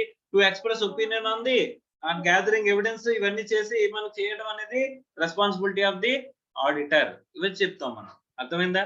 తర్వాత so identification of applicable financial reporting framework. Acceptable financial reporting framework ఏంటనేది కూడా audit engagement letter లోనే ఉండాలంటున్నాడు. అర్థమవుతుందా? మనకి audit engagement letter లోనే మనకి applicable financial reporting framework కూడా చెప్పాలంటే, ఇప్పుడు కంపెనీ అనుకోమ్మా షెడ్యూల్ 3 ని కంప్లై చేయాలి. ఇదేంటిది? Applicable financial reporting framework. అర్థమవుతుందా? తర్వాత ఎంసీఏ ఇష్యూ చేసిన స్టాండర్డ్స్ ని కంప్లై చేయాలి. ఇది కూడా ఏంటి? మనకి applicable financial reporting framework. So ఇవన్నీ కూడా కంప్లై చేయాలంటే మన అప్లికబుల్ ఫైనాన్షియల్ రిపోర్టింగ్ ఫ్రేమ్వర్క్ ప్రకారం ఫైనాన్షియల్ స్టేట్మెంట్స్ ఉండాలి అని చెప్పేసి అనే విషయాన్ని మనం ఏవేవి ఫైనాన్షియల్ రిపోర్టింగ్ ఫ్రేమ్వర్క్ లో అప్లికబుల్ ఫైనాన్షియల్ రిపోర్టింగ్ ఫ్రేమ్వర్క్ లో కవర్ అవుతాయనే విషయాన్ని మనం క్లియర్ గా ఎక్కడ రాయాలంట? ఎంగేజ్మెంట్ లెటర్ లోనే మనం రాయాలంట. మా ఎంగేజ్మెంట్ లెటర్ లో కంటెంట్స్ అంటే ఇప్పటివరకు ఏం చెప్పుకున్నాం? ఆబ్జెక్టివ్ అండ్ స్కోప్, తర్వాత రెస్పాన్సిబిలిటీస్, తర్వాత responsibilities of the auditor, responsibilities of the management, తర్వాత identification of applicable financial reporting framework and reference to the expected form and content of the audit report. మా audit report SA 700 లో నేను అవ్వబోయే report ఎలా ఉంటుంది అంటే SA 700 ప్రకారం ఉంటుంది. లేదా కంపెనీస్ యాక్ట్ ప్రకారం నేను ఆడిట్ చేస్తున్నాను అనుకోమ్మా, కంపెనీస్ యాక్ట్ ప్రకారం నాకు ఈ పర్టికులర్ సెక్షన్ ప్రకారం ఆడిట్ రిపోర్ట్ ఇవ్వాలి, ఈ పర్టికులర్ సెక్షన్ ప్రకారం నేను ఆడిట్ రిపోర్ట్ ఇస్తున్నాను అని చెప్పేసాను. సపోజ్ నన్ను ఇన్కమ్ ట్యాక్స్ యాక్ట్ ప్రకారం ఆడిటర్ కింద అపాయింట్ చేశాను అనుకోమ్మా, ఇన్కమ్ ట్యాక్స్ యాక్ట్ లో చెప్పిన ఈ ఫార్మ్ 3CB 3CD అనే కంటెంట్ ప్రకారం నేను నా ఒపీనియన్ ఇస్తాను. Form and expected form and content of audit report అనేది మనం క్లియర్ గా అక్కడ మెన్షన్ చేయాలంట. అర్థమైందా? సో కంపెనీస్ యాక్ట్ ప్రకారం అయితే కంపెనీస్ యాక్ట్ ప్రకారం మనం ఇచ్చే రిపోర్టు, ఓకే. లేదా ఏ అప్లికబుల్ లాస్ లేవు అనుకుంటే ఎస్ఏ 700, ఎస్ఏ 710, ఎస్ఏ 720 అనే రిక్వైర్మెంట్స్ ప్రకారం మనం ఇచ్చే రిపోర్టింగ్ రిక్వైర్మెంట్. అది అన్క్వాలిఫైడ్ ఒపీనియన్, మోడిఫైడ్ ఒపీనియన్స్ ఉంటాయి కదమ్మా, వాటి గురించి మనం మాట్లాడుకుంటాం. ఆ ఫామ్ లో నేను ఒపీనియన్ అనేది ఇవ్వబోతున్నానని చెప్తాను. ముందుగా కంటెంట్ అనేది ముందుగా చెప్తాం అమ్మా. అంటే ఏ ఫామ్ లో ఉంటుంది, ఎలాంటి కంటెంట్ ఉంటుంది మన ఫైనాన్షియల్ స్టేట్మెంట్స్ రిపోర్టింగ్ లోని అన్న విషయాన్ని ముందుగానే మనం ఏం చేస్తాం? ఆడిట్ ఎంగేజ్మెంట్ లెటర్ లోనే డిస్క్రైబ్ చేస్తాం. ఏమేమి డిస్క్రైబ్ చేస్తున్నారు చెప్పండి? What are the contents of the audit engagement letter? Objective of audit, scope of audit, responsibility of auditor, responsibility of management, identification of applicable financial reporting framework, and form and content of the final reporting. మన report లో ఉండే ఎలాంటి form ఉంటుంది, ఏమేమి contents ఉంటాయి అని చెప్పేసి ముందుగానే మనం చెప్పాలంట. అర్థమైందా? Next, if law or regulation prescribes sufficient detail in terms of audit engagement, the auditor need to record them in written agreement, except for the fact that such law or regulation applies and such management acknowledges undertaking of the responsibilities as above. ఎక్కడైనా ఏదైనా లా ప్రకారం కానీ ఇక్కడ regulation ప్రకారం మనం certain details ఇవ్వాల్సి వస్తే ఆ డీటెయిల్స్ నే ఇవ్వమంటున్నాడమ్మా. ఏదైనా ఒక act me engagement letter should contain this following particulars అని చెప్పేసి అని చెప్పింది. ఆ పర్టికులర్స్ ఉంది, ఆ పర్టికులర్స్ మేము కంప్లై చేస్తామని చెప్పేసిన విషయాన్ని మేనేజ్మెంట్ దగ్గర నుంచి సైన్ ఆఫ్ తీసుకోవాలి. ఆ సైన్ ఆఫ్ తీసుకోవాలంటే ఎక్కడ పెట్టాలి మనం? ఆ పాయింట్ అనేది ఎంగేజ్మెంట్ లెటర్ లోనే కదమ్మా. ఎంగేజ్మెంట్ లెటర్ లో మనం ఈ అన్ని రాస్తున్నాం అంటే ఎవరికి క్లారిటీ ఇస్తున్నట్టమ్మా? ఇటు ఆడిటర్ క్లారిటీ తెచ్చుకుంటున్నాడు, అటు మేనేజ్మెంట్ కి క్లారిటీ ఇస్తున్నట్టు. మా ఆబ్జెక్టివ్ ఇది, మా స్కోప్ ఇది, నీ రెస్పాన్సిబిలిటీస్ ఇవి, నా రెస్పాన్సిబిలిటీస్ ఇవి అని చెప్పేసి ముందుగానే మనం ఏం చేస్తున్నాం? ఒక డీటెయిలింగ్ డాక్యుమెంట్ ప్రిపేర్ చేసుకుని రాసుకుంటున్నాం అమ్మా. అర్థమైందా? Is it clear or not? So ఆ డీటెయిలింగ్ డాక్యుమెంట్స్ లో ఈ కంటెంట్స్ అన్ని ఉండేలా పెట్టుకోవాలని చెప్పేసి చెప్పిన రిక్వైర్మెంట్ ఏంటి? ఎస్ఏ 210. అంటే ఇప్పుడు ఎక్కడైనా ఆడిట్ ఎంగేజ్మెంట్ లెటర్ మీకు ఇస్తున్నామని చెప్పేసి ఒక కంపెనీ ఇచ్చిందమ్మా. ఇచ్చినప్పుడు అది సర్కమ్స్టాన్సెస్ ఇన్వోక్ అయినట్టే కదా. ఇన్వోక్ అయినప్పుడు ఖచ్చితంగా అందులో ఉన్న రెస్పాన్సిబిలిటీ, ఆడిటర్ యొక్క రెస్పాన్సిబిలిటీ ఏంటి? ఎస్ఏ 210 ని కంప్లై చేయడం. ఎస్ఏ 210 ని కంప్లై చేయడం అంటే ఏంటి? ఈ పర్టికులర్స్ అన్ని కూడా ఎంగేజ్మెంట్ లెటర్ లో ఉండేలాగా మనం ఎన్ష్యూర్ చేసుకోవడం. అర్థమవుతుందా? మీకు సింపుల్ గా చెప్తాడు. Sample engagement letter IDX limited has appointed XYZ audit firm, okay, as an auditor for the company, audit for the year ఈ పీరియడ్ కి అని చెప్పి డ్రా ఏమంటాడంటే ఆడిట్ ఎంగేజ్మెంట్ లెటర్ అని చెప్పేసి అంటాడు. సింపుల్ గా చెప్పేస్తాడు. ఆ సింపుల్ గా చెప్పినప్పుడు ఈ కంటెంట్స్ అన్ని కవర్ అయ్యేలాగా మనం లెటర్ అనేది ప్రిపేర్ చేయాలంట. అర్థమైందా? శాంపుల్ ఎంగేజ్మెంట్ లెటర్ ప్రిపేర్ చేయాలి. Is it clear or not?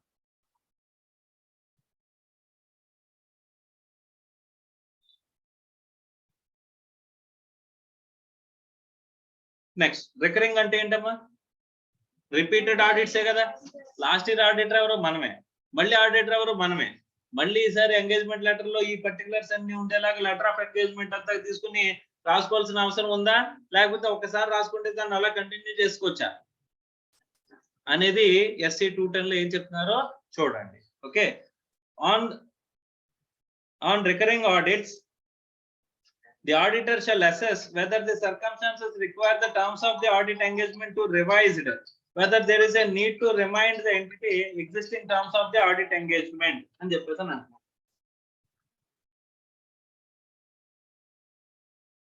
ఏమంటున్నాడు ఇక్కడ?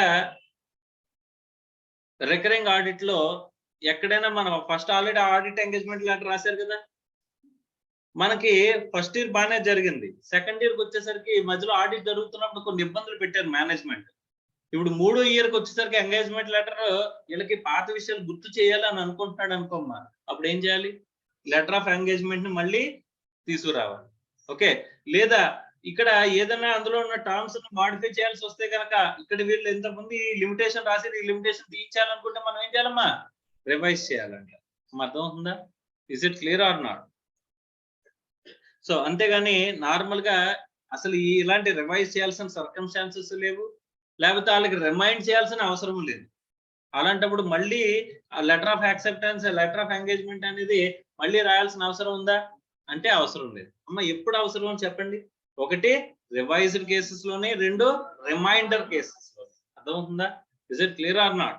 సో ఆ పక్కన రాసుకోండి. రికరింగ్ ఆడిట్స్ కి ఇది మళ్ళీ మార్చాల్సిన అవసరం ఉందా అంటే లేదు, అన్లెస్ ఏంటిది రివైజ్డ్ కేసెస్ అండ్ ఇంకోటి ఏంటి రిమైండింగ్ కేసెస్.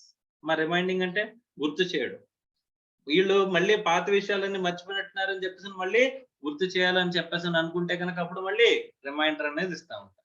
అర్థమైందా? తర్వాత acceptance of A changes in terms of audit engagement. మా ఆడిట్ ఎంగేజ్మెంట్ లో చేంజెస్ చేశారంట. లాస్ట్ ఇయర్ ఏం చేసాము మనం? ఆడిట్ స్కోప్ ఇవన్నీ చెప్పేసిన ఆబ్జెక్టివ్ ఇవన్నీ రాసేసుకుని మనం ఏంటంటే అన్రిస్ట్రిక్టెడ్ యాక్సెస్ అని చెప్పేసి కంప్లీట్ గా వెరిఫికేషన్ అని చెప్పేసి విపరీతంగా మనం వెరిఫై చేస్తామంట. మేనేజ్మెంట్ ఏం ఫీల్ అయిందంట? వీళ్ళు కొంచెం ఓవర్ గా ఇన్వాల్వ్ అవుతున్నారని ఫీల్ అయిందంట. ఫీల్ అయ్యి మనం ఏమనుకుంటుందంట? రిస్ట్రిక్ట్ చేయాలనుకుందంట. ఈసారి వాళ్ళే ప్రపోజ్ చేశారంట. ఏమని? సార్ మనం ఇంత ముందు లాస్ట్ ఇయర్ ఆడిట్ ఎంగేజ్మెంట్ కి ఎంటర్ అయ్యాం కదా, ఆడిట్ ఎంగేజ్మెంట్ లెటర్ లో మనం ఏం చేద్దాం? కొన్ని రివైజ్ చేంజెస్ చేద్దాం అని చెప్పేసి అన్నారంట. ఆ చేంజెస్ కి ఆడిటర్ యాక్సెప్ట్ చేయాల్సిన అవసరం ఉందా? ఆ చేంజెస్ కి ఆడిటర్ యాక్సెప్ట్ చేయాల్సిన అవసరం ఉందా అని చెప్పేసానంటే ఫస్ట్ ఆఫ్ ఆల్ అవి రీజనబుల్ గా ఉన్నాయా లేదా అని చెప్పేసి వెరిఫై చేయాలంట. అవి రీజనబుల్ గా లేవు అని చెప్పేసి అనుకుంటే మోడిఫికేషన్ ని సజెస్ట్ చేయాలంట. సో అలా కూడా చేయకుండా వాళ్ళు మేనేజ్మెంటే ఒప్పుకోవట్లేదంట. ఈ చేంజెస్ కనుక చేయకపోతే మేము ఆడిట్ అనేది ఇవ్వము అని చెప్పేసి. అలాంటప్పుడు మనం ఏం చేయాలంటమ్మా? You should withdraw from the engagement. అర్థమైందమ్మా?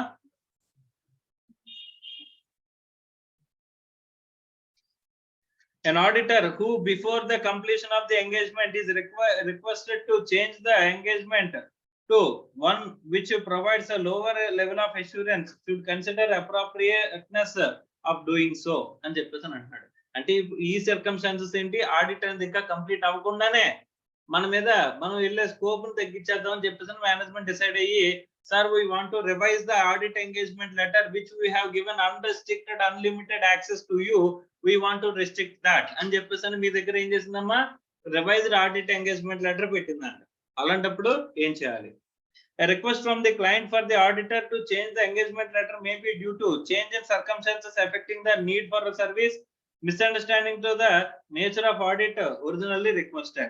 A restriction on the scope of engagement, whether imposed by management or by cause of circumstances.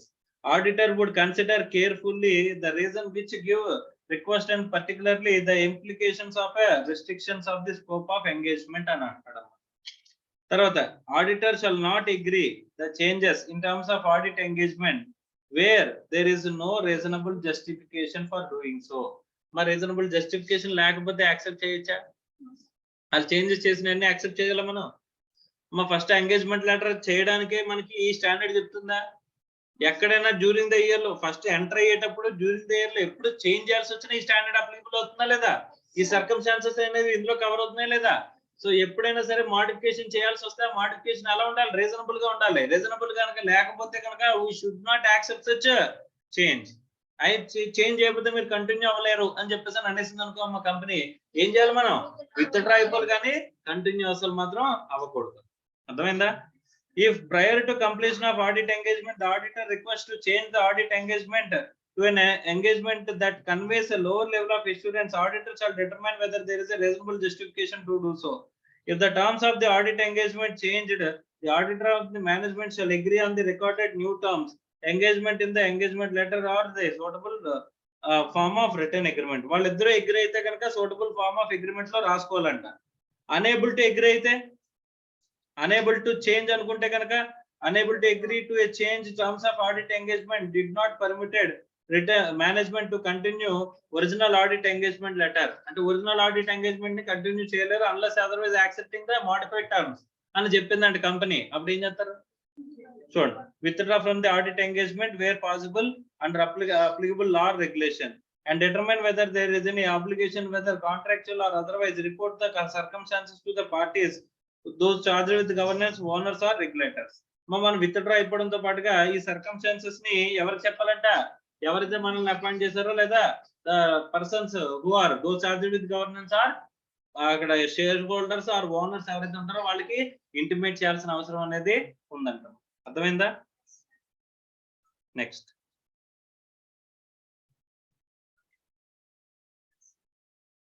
additional considerations in engagement acceptance, financial reporting standards supplemented by law regulation అని చెప్పేసి అని అంటారు. ఇప్పుడు మనకి financial reporting standards ఏవైతే ఉన్నాయో వాటిని conflict గా ఉన్నాయంట ఎక్కడ, లా రెగ్యులేషన్ లో. ఎక్కడైనా ఫైనాన్షియల్ రిపోర్టింగ్ స్టాండర్డ్స్ కి సప్లిమెంటెడ్ బై లా రెగ్యులేషన్ కనుక ఉన్నట్లయితే, అంటే కాన్ఫ్లిక్ట్స్ కనుక ఉన్నట్లయితే వాటిని ఏం చేయాలంట, we should discuss with the management. Mostly మనం అలాంటి చోట ఏం చేయకూడదు, we should not comment are we should not express our opinion. అలాంటి చోట ఏం చేయకూడదు అంటే ఆడిట్ ని యాక్సెప్ట్ చేయకూడదు. అర్థమైందా? అలాగే audit report prescribed by law regulation. మన స్టాండర్డ్స్ ఆన్ ఆడిటింగ్ ఉంటుందా, అందులో మనకి రిపోర్టింగ్ పర్పస్ రిపోర్టింగ్ ఆస్పెక్ట్స్ ఇస్తారా, ఆ రిపోర్టింగ్ ఆస్పెక్ట్స్ ని కాంట్రాడిక్టరీగా మన లా రెగ్యులేషన్ లో రిపోర్టింగ్ అనేది ఉందంట. అలాంటప్పుడు కూడా మనం ఏం చేయకూడదంటమ్మా, we should not accept such a engagement అని చెప్పేసి చెప్తాడు. అర్థమైందా? అండ్ ఇంకొక ఇంపార్టెంట్ పాయింట్ అమ్మా, ఎక్కడైతే ఇక్కడ ఈ పర్టికులర్ నేను ఈ బుక్ ని రెఫర్ చేయడానికి చాలా అదర్ బుక్స్ ఉన్నాయి ఆడిటింగ్ కి. ఈ పర్టికులర్ బుక్ ని రెఫర్ చేయడానికి నేను ఎందుకు చాలా ఇంట్రెస్ట్ చూపించానంటే, ఇక్కడ సమ్మరీ ఇస్తాడమ్మ, ప్రతి స్టాండర్డ్స్ ఆన్ ఆడిటింగ్ కి సమ్మరీ ఇస్తాడు. మీరు సింపుల్ గా షార్ట్ నోట్స్ ను గుర్తు పెట్టేసుకోవడానికి, మీరు మళ్ళీ షార్ట్ నోట్స్ రాయడానికి మనకు కొంచెం బద్ధకం కదా, అందులో ఇంపార్టెంట్ ఆస్పెక్ట్స్ ఏవైతే ఉంటాయో ఆ ఇంపార్టెంట్ ఆస్పెక్ట్స్ ని ఇక్కడ మనకు ముందుగానే మెన్షన్ చేస్తాడు. చాలా సింపుల్ గా మనకి టోటల్ గా ఆ స్టాండర్డ్ లో కవర్ అయిన ఇంపార్టెంట్ ఆస్పెక్ట్స్, గుర్తు పెట్టుకోవాల్సిన ఆస్పెక్ట్స్ అన్ని కూడా ఇక్కడ ఇచ్చేస్తాడు. సమ్మరీలో కంపల్సరీగా ఇస్తాడు. జాగ్రత్తగా చూస్తే కనుక ఇక్కడ మనం ఏవైతే పాయింట్స్ చూస్తామో అవన్నీ కూడా స్టాండర్డ్ లో ఏమైపోతాయి, కవర్ అయిపోతాయి. అర్థమైందా? రైట్, ఒకసారి చూడండి, జస్ట్ టు లుక్ ఇంటూ, అంటే జస్ట్ చూపించడానికి. చూడండి, pre condition for an audit. First అదే కదా పాయింట్, అది pre condition for an audit లో ఏంటి, whether management uses fair reporting financial reporting framework follow అవుతుందా లేదా, acknowledgement management is responsible with respect to financial statements, internal control implementation. తర్వాత auditor is provided with access to all information, additional information, unrestricted access. Should not accept auditor if aforesaid precondition is not present. Prior to acceptance, management imposes a limitation. Imposes a limitation ముందుగానే చెప్పేశారు అనుకోమ్మా, అలాంటప్పుడు అలాంటి accept చేయొచ్చా? Pre condition for an audit existence లో లేనప్పుడు accept చేయొచ్చా? ఇదే కదమ్మా ఫస్ట్ పార్ట్ అంతా స్టాండర్డ్ లోని చెప్తారా లేదా? సో ఇది కనుక చూసుకుంటే ఫస్ట్ పాయింట్ అయిపోయినట్టేనా, first part of the standard. Second point, audit engagement terms. Audit engagement letter includes, మా ఆడిట్ ఎంగేజ్మెంట్ లెటర్ ఏమేమి ఉండాలనుకున్నాం, ఆబ్జెక్టివ్ అండ్ స్కోప్, తర్వాత responsibility of management, responsibility of the auditor, తర్వాత identification of financial reporting framework and form and content of audit report. ఇక్కడ జాగ్రత్తగా చూడండి, ఇవే చెప్పాడా, ఎస్ఆర్ నో, ఇవే కదమ్మా మనం గుర్తుపెట్టుకోవాలనుకున్నది. తర్వాత రికరింగ్ ఆడిట్ అయితే ఏం చేయాలన్నారమ్మా? Before completion of the audit, if the client requests the auditor to change the terms of audit engagement which conveys a lower assurance ఉందనుకోమ్మా, ఏమన్నాడు? రీజనబుల్ గా జస్టిఫికేషన్ ఉంటే యాక్సెప్ట్ చేయండి, లేకపోతే వద్దనేసాడా? So consider whether the reasonable justification. Yes అనుకుంటే ఏమన్నాడు? Agree note. No అనుకుంటే ఏమన్నాడు? Management does not permit the original engagement. అంటే మేనేజ్మెంట్ ఒరిజినల్ ఎంగేజ్మెంట్ లెటర్ ని చెయ్యొద్దు అంటున్నాడు, అంటే కంటిన్యూ చేయొద్దు అంటున్నాడు. మేనేజ్మెంట్ ఒరిజినల్ ఎంగేజ్మెంట్ లెటర్ ని నేను యాక్సెప్ట్ చేయను, ఈ చేంజెస్ మాత్రమే యాక్సెప్ట్ చేయాలి అని అంటున్నాడు. అప్పుడు ఏం చేయాలి మనం? దానికి మనం అగ్రీ అవ్వట్లేదు. అలాంటప్పుడు అగ్రీ అవ్వకపోతే ఏమంటున్నాడు? Withdraw plus communicate to those charged with governance and stakeholders or members. అర్థమైందా? తర్వాత so additional considerations, financial reporting standards are in conflict with the law. మన లాతో మన ఫైనాన్షియల్ రిపోర్టింగ్ ఫ్రేమ్వర్క్ అనేది కాన్ఫ్లిక్ట్ గా ఉంది అని చెప్పేసి అని అనుకుంటే కనుక discuss with management. If additional disclosure in the financial statements or amendments to standard is possible, yes అనుకుంటే కనుక అక్కడ అమెండ్మెంట్స్ చేయగలం అనుకుంటే ఓకే, చేయకపోతే ఏమంటున్నాడమ్మా? Modified audit. తర్వాత ఒకవేళ మన ఫార్మ్ ఆఫ్ ఆడిట్ రిపోర్ట్ అనేది ఎక్కడ డిఫరెంట్ గా ఉందంటే దీంతో పోలిస్తే SCS తో పోలిస్తే అప్పుడు ఏం చేయమంటున్నాడమ్మా? It is not possible, does not accept the audit అని చెప్పేసి అని అంటున్నాడు. ఒకవేళ అడిషనల్ ఎక్స్ప్లెనేషన్ ఇవ్వగలిగితే ఇవ్వండి, ఒకవేళ అడిషనల్ ఎక్స్ప్లెనేషన్ ఇవ్వలేకపోతే కనుక ఆడిట్ ని యాక్సెప్ట్ చేయకండి అంటున్నాడు.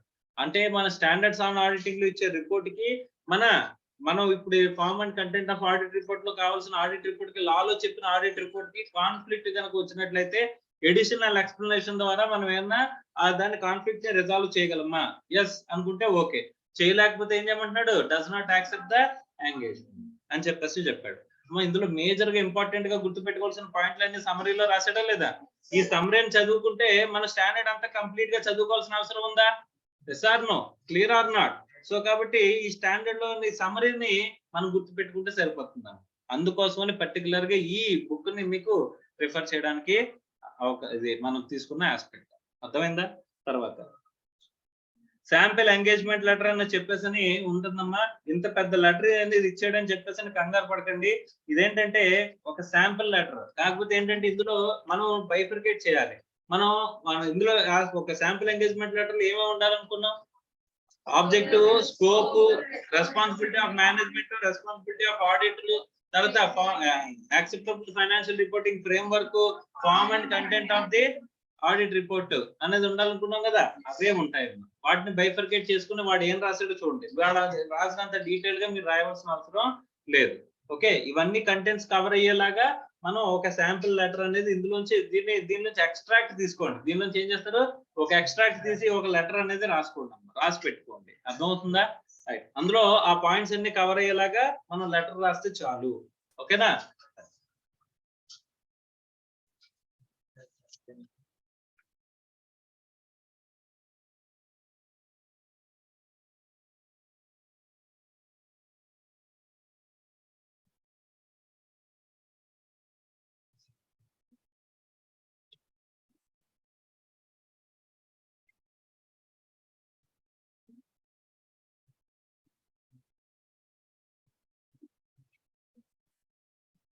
ఇప్పటి వరకు ఎన్ని standards చూసామమ్మా? SA 200, SA 210. Okay,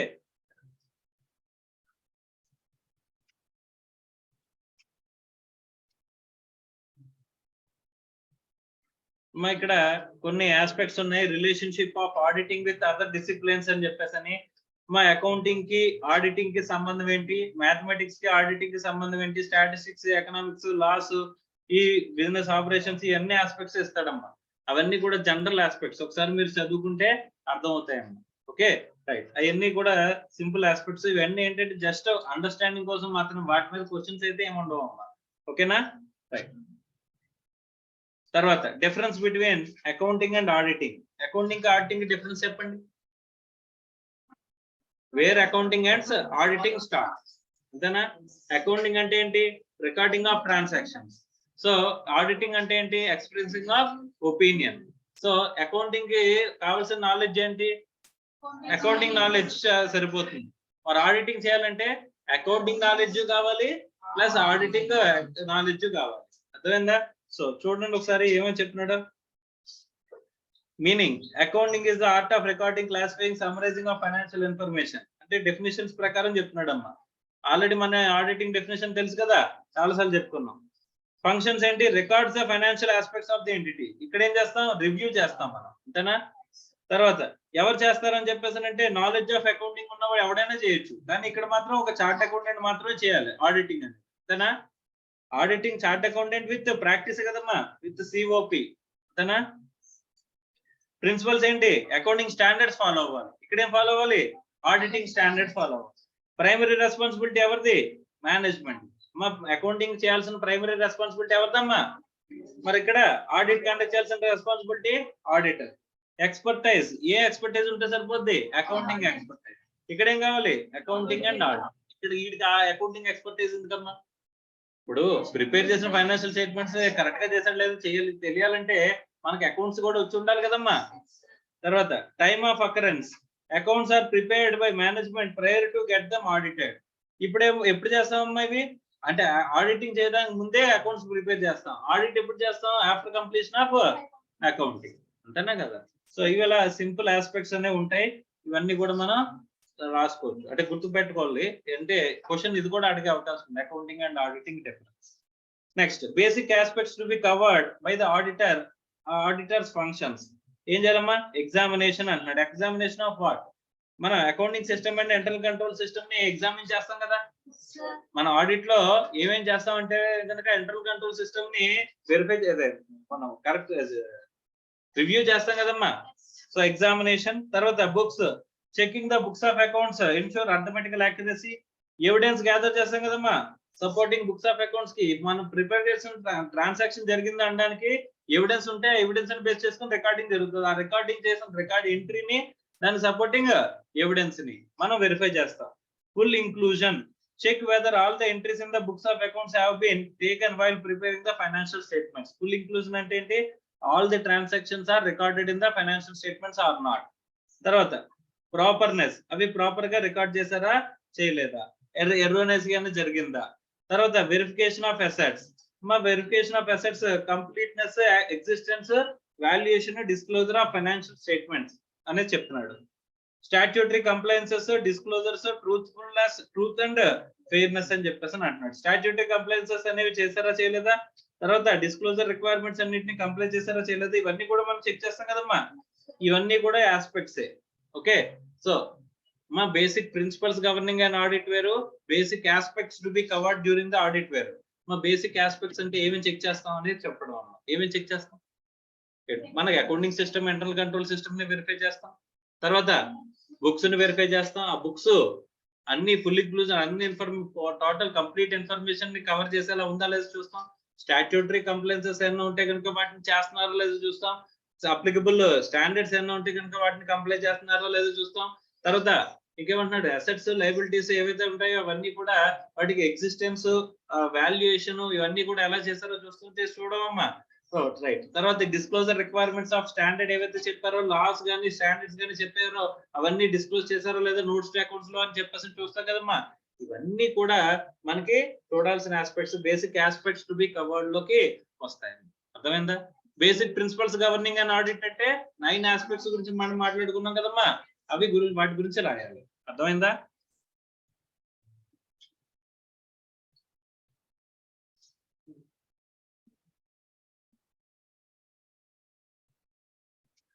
sir auditor కి కావాల్సిన క్వాలిటీస్ అంట. మా క్వాలిటీస్ ఆఫ్ అన్ ఆడిటర్ అంటున్నాడు. ఆడిటర్ కావాల్సిన క్వాలిటీస్ ఏంటి చెప్పండి? ఇంటిగ్రిటీ ఉండాలి, ఆబ్జెక్టివిటీ ఉండాలి, ఇండిపెండెన్స్ ఉండాలి, నాలెడ్జ్ ఉండాలి, కమ్యూనికేషన్ స్కిల్స్, టాక్ట్ అంటే to deal with the situation. Okay, so talked అంటే ఏంటమ్మా? To deal with the situation.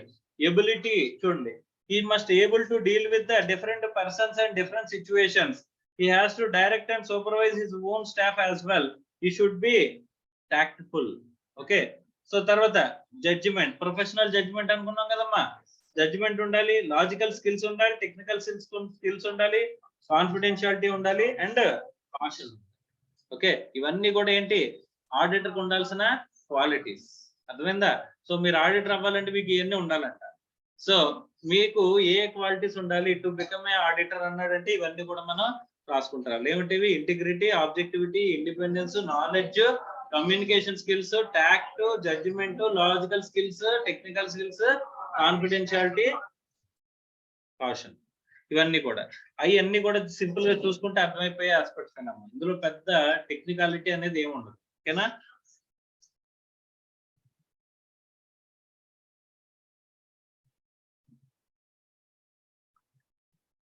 Some of the accounting aspects గురించి కొన్ని చెప్తాడమ్మా ఈ టోటల్ చాప్టర్ లోని. వాటి గురించి కూడా ఒకసారి మనం చూద్దాం. ఓకేనా?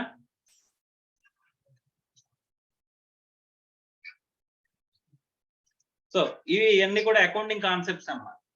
అకౌంటింగ్ కాన్సెప్ట్స్ అని ఎందుకు అంటున్నారు సార్ అని చెప్పేసి చూస్తే మీకు అర్థమవుతుంది. సో టైప్స్ ఆఫ్ ఎర్రర్స్ అంటున్నాడు. As per nature self revealing errors అంటున్నాడు. అమ్మా సెల్ఫ్ రివీలింగ్ ఎర్రర్స్ అంటే వాటి అంతటా అవే కనుక బయటపడిపోతాయి. ఒక ఎంట్రీ ఒకవైపు ఎంట్రీ రాసి ఇంకోవైపు ఎంట్రీ రాలేదు, అప్పుడు తెలిసిపోతాయి కదా.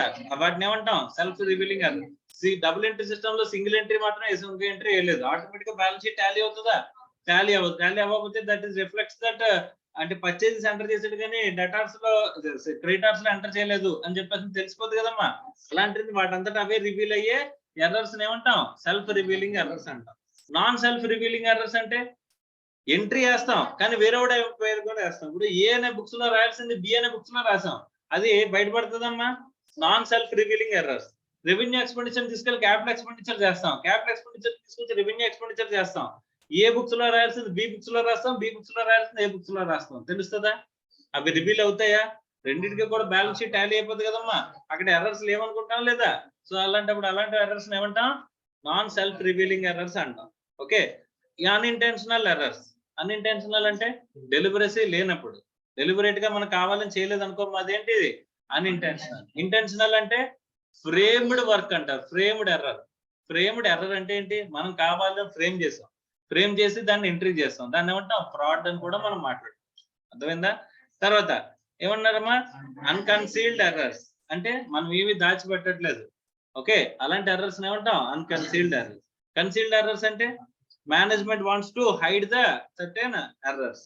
ఓకే, అలాంటి ఎర్రర్స్ ఏమంటామమ్మా? Concealed errors. Errors affecting the trial balance, errors not affecting the trial balance. అంటే ఏమవుద్ది? ఒకవైపు ఎంట్రీ చేస్తే ట్రయల్ బ్యాలెన్స్ ఎఫెక్ట్ అవుతా లేదా? సో ట్రయల్ బ్యాలెన్స్ ఎఫెక్ట్ అవ్వలేదంటే రెండు వైపులో ఎంట్రీ జరిగింది, బట్ రాంగ్ అకౌంట్ లో ఎంట్రీ జరిగింది. దెనా next according to accounting concept aspects అంటే ఎర్రర్ ఆఫ్ ప్రిన్సిపల్ అంటే రెవెన్యూ ఎక్స్పెండిచర్ ని క్యాపిటల్ ఎక్స్పెండిచర్ లో వేయడం, క్యాపిటల్ ఎక్స్పెండిచర్ రెవెన్యూ లో వేయడం ఏంటిది? Compensating errors. అంటే ఒక ఎర్రర్ ఇంకో ఎర్రర్ ని కాంపెన్సేట్ చేస్తుంది అనుకుంటే కనుక దాన్ని ఏమంటాం? తర్వాత error of omission, complete omission or partial omission. అంతే కదమ్మా. Error of commission. Error of commission అంటే ఏంటి? Incorrect transaction, posting error, casting error, duplicate error, carry forward error, ఇవన్నీ కూడా వచ్చేవేంటమ్మా? Error of commission. అంతేనా? ఇవన్నీ కూడా అకౌంటింగ్ కాన్సెప్ట్లే కదమ్మా ఇవి.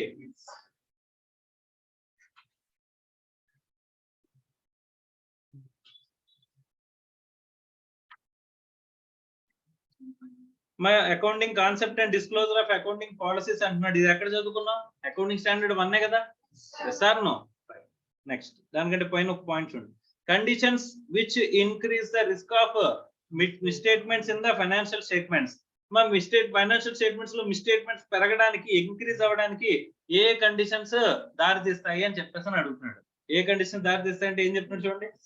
Weakness in internal control system, doubt about the competency and integrity of management, unusual pressure within the entity is facing problems in getting finance, unusual transactions with related party, problems obtaining sufficient and appropriate audit evidence, management deliberately not cooperating with the auditor. ఇవన్నీ కూడా ఏంటంటే conditions అంటే దీనికి మిస్టేట్మెంట్స్ జరగడానికి ఉండే conditions అని చెప్పేసి చెప్తున్నాడు. అర్థమైందా? Is it clear or not? Errors ఎందుకు జరుగుతాయి? ఏదర్ మనం ఇంటర్నల్ కంట్రోల్ ప్లేస్ చేయడంలో వీక్నెస్ ఉంటాయి, అవునా? లేదా ఇంకేమున్నట్టు ఇంటిగ్రిటీ, మేనేజ్మెంట్ కరెక్ట్ గా లేదనుకోమ్మా, మేనేజ్మెంట్ అన్ని దాపరకంగా ఉందాం అనుకుంటుంది అనుకోమ్మా, అప్పుడు కూడా ఏం చేస్తుంది? ఎర్రర్స్, ఫ్రాడ్స్ చేసే అవకాశం ఉంటుంది కదా. ఇంకా ఎక్కడ జరుగుతాయి? మనకి అన్నెసరీ ప్రెజర్ ఎక్కువైంది. ఏంటి? ఫైనాన్షియల్ గా మనకి డబ్బులు రావాల్సినవి రావట్లేదు. అలాంటప్పుడు ఏం చేస్తాం? లేని ప్రాఫిట్స్ ఉన్నట్టుగానే, ఉన్న ప్రాఫిట్స్ లేనట్టుగానే చూపించడానికి చూస్తాం కదమ్మా. Yes or no. తర్వాత అన్యూజువల్ ట్రాన్సాక్షన్స్, రిలేటెడ్ పార్టీతో ట్రాన్సాక్షన్ జరిగినాయి అన్నా కూడా మిస్టేట్మెంట్ జరిగే అవకాశం అనేది ఉంటుంది. అంతేనా? అసలు ఫైనాన్షియల్ మిస్టేట్మెంట్స్ లో మిస్టేట్మెంట్స్ రావడానికి అవకాశాలు ఏంటి అని చెప్పేసానంటే కొన్ని ఆస్పెక్ట్స్ అనేవి జనరలైజ్ చేసి చెప్తున్నాడు అమ్మా. అర్థమైందా? తర్వాత ఈ మనకి ఏమంటున్నాడంటే డిస్క్లోజర్ ఆఫ్ అకౌంటింగ్ పాలసీస్ గురించి మనం ఆల్రెడీ ఎక్కడ మాట్లాడుకుంటామమ్మా? అకౌంటింగ్ స్టాండర్డ్స్ లో మాట్లాడుకుంటాం కదా, AS1 లో. తర్వాత ఫండమెంటల్ అకౌంటింగ్ అజంప్షన్స్ గురించి మనం కంప్లై చేస్తున్నామని చెప్పేసి ఫైనాన్షియల్ స్టేట్మెంట్స్ లో డిస్క్లోజ్ చేయాలా? ఎక్కడైనా ఫండమెంటల్ అకౌంటింగ్ అజంప్షన్స్ కనుక చూపించకపోతే డిస్క్లోజ్ చేయాలి అని చెప్పింది ఎవరు? AS1. అదే ఇక్కడ మళ్ళీ చెప్తున్నాడు. ఇవన్నీ కూడా ఏంటి? Accounting concepts. అర్థమైందా? నెక్స్ట్ ఇంపార్టెంట్ ఆస్పెక్ట్ ఇండి AS1.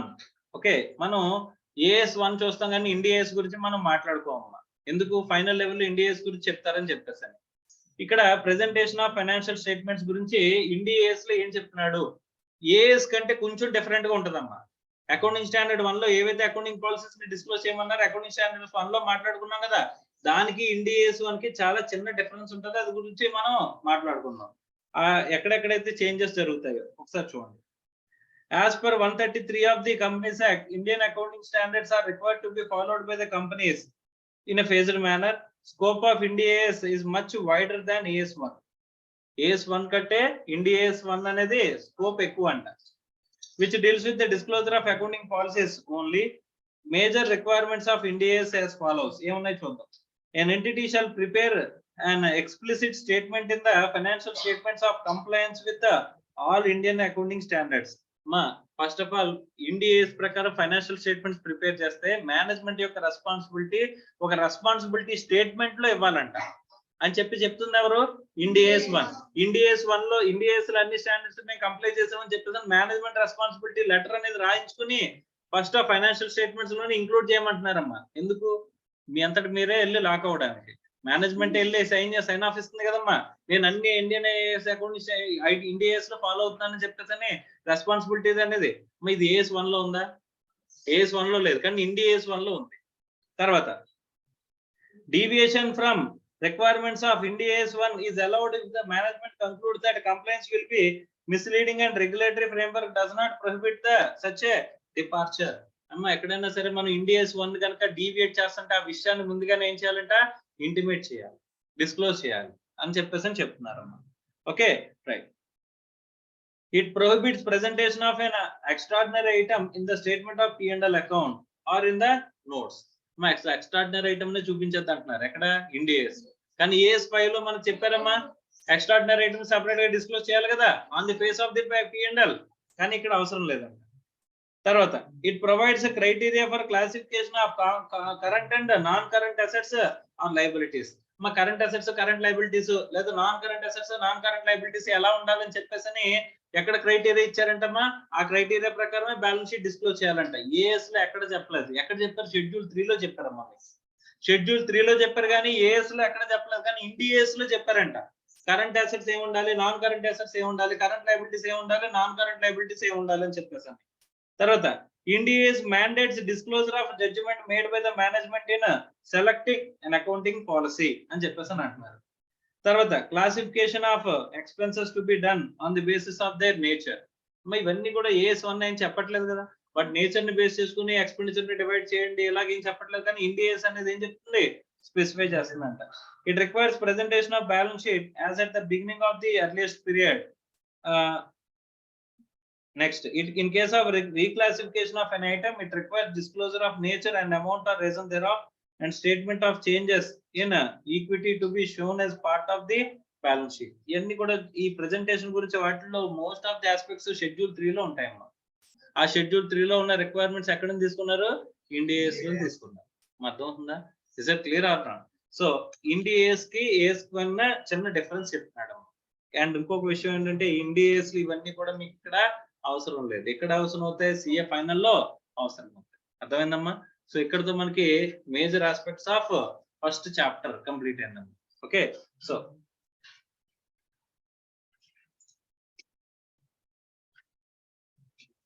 ఫస్ట్ చాప్టర్ పేరేంటమ్మా? Introduction to auditing. అనేది కంప్లీట్ అయింది. సో ఫార్ ఆడిటింగ్ మీద ఒక ఓవరాల్ వ్యూ అంటే వచ్చిందా రాలేదమ్మా? సో ఫస్ట్ ఫైనాన్షియల్ స్టేట్మెంట్స్ అంటే ఏంటి, దాని కాంపోనెంట్స్ ఏంటి, ఎవరు users of the financial statements అని చెప్తున్నాడు. ఫైనాన్షియల్ స్టేట్మెంట్స్ అంటే ఏంటి, significant accounting policies, P&L, balance sheet, cash flow statement, notes to accounts, ఇవన్నీ కూడా components of financial statements. So ఈ ఫైనాన్షియల్ స్టేట్మెంట్స్ ఏవైతే ఉంటాయో వాటిని అక్కడ ఎవరు యూజ్ చేసుకుంటారు అని చెప్పేసి అంటే వీళ్ళందరూ కూడా స్టేక్ హోల్డర్స్. వీళ్ళందరూ స్టేక్ హోల్డర్సే కదమ్మా. అడ్వాంటేజెస్ ఆఫ్ ఇండిపెండెంట్ ఆడిటర్ ఉన్నప్పుడు వీళ్ళందరూ వచ్చారా రాలేదా? Yes or no? Advantages of independent audit అంటే అక్కడ కూడా స్టేక్ హోల్డర్సే కదమ్మా. అదే stakeholders financial statements users కూడా. అర్థమైందా? సో ఫస్ట్ ఫైనాన్షియల్ స్టేట్మెంట్స్ అంటే ఏంటనేది చెప్తున్నారు అంతే. ఇక్కడతో మనకి ఏం కంప్లీట్ అయింది, introduction to audit. The second chapter will be in the మధ్యాహ్నం క్లాస్ లో చూద్దాం. ఓకేనా?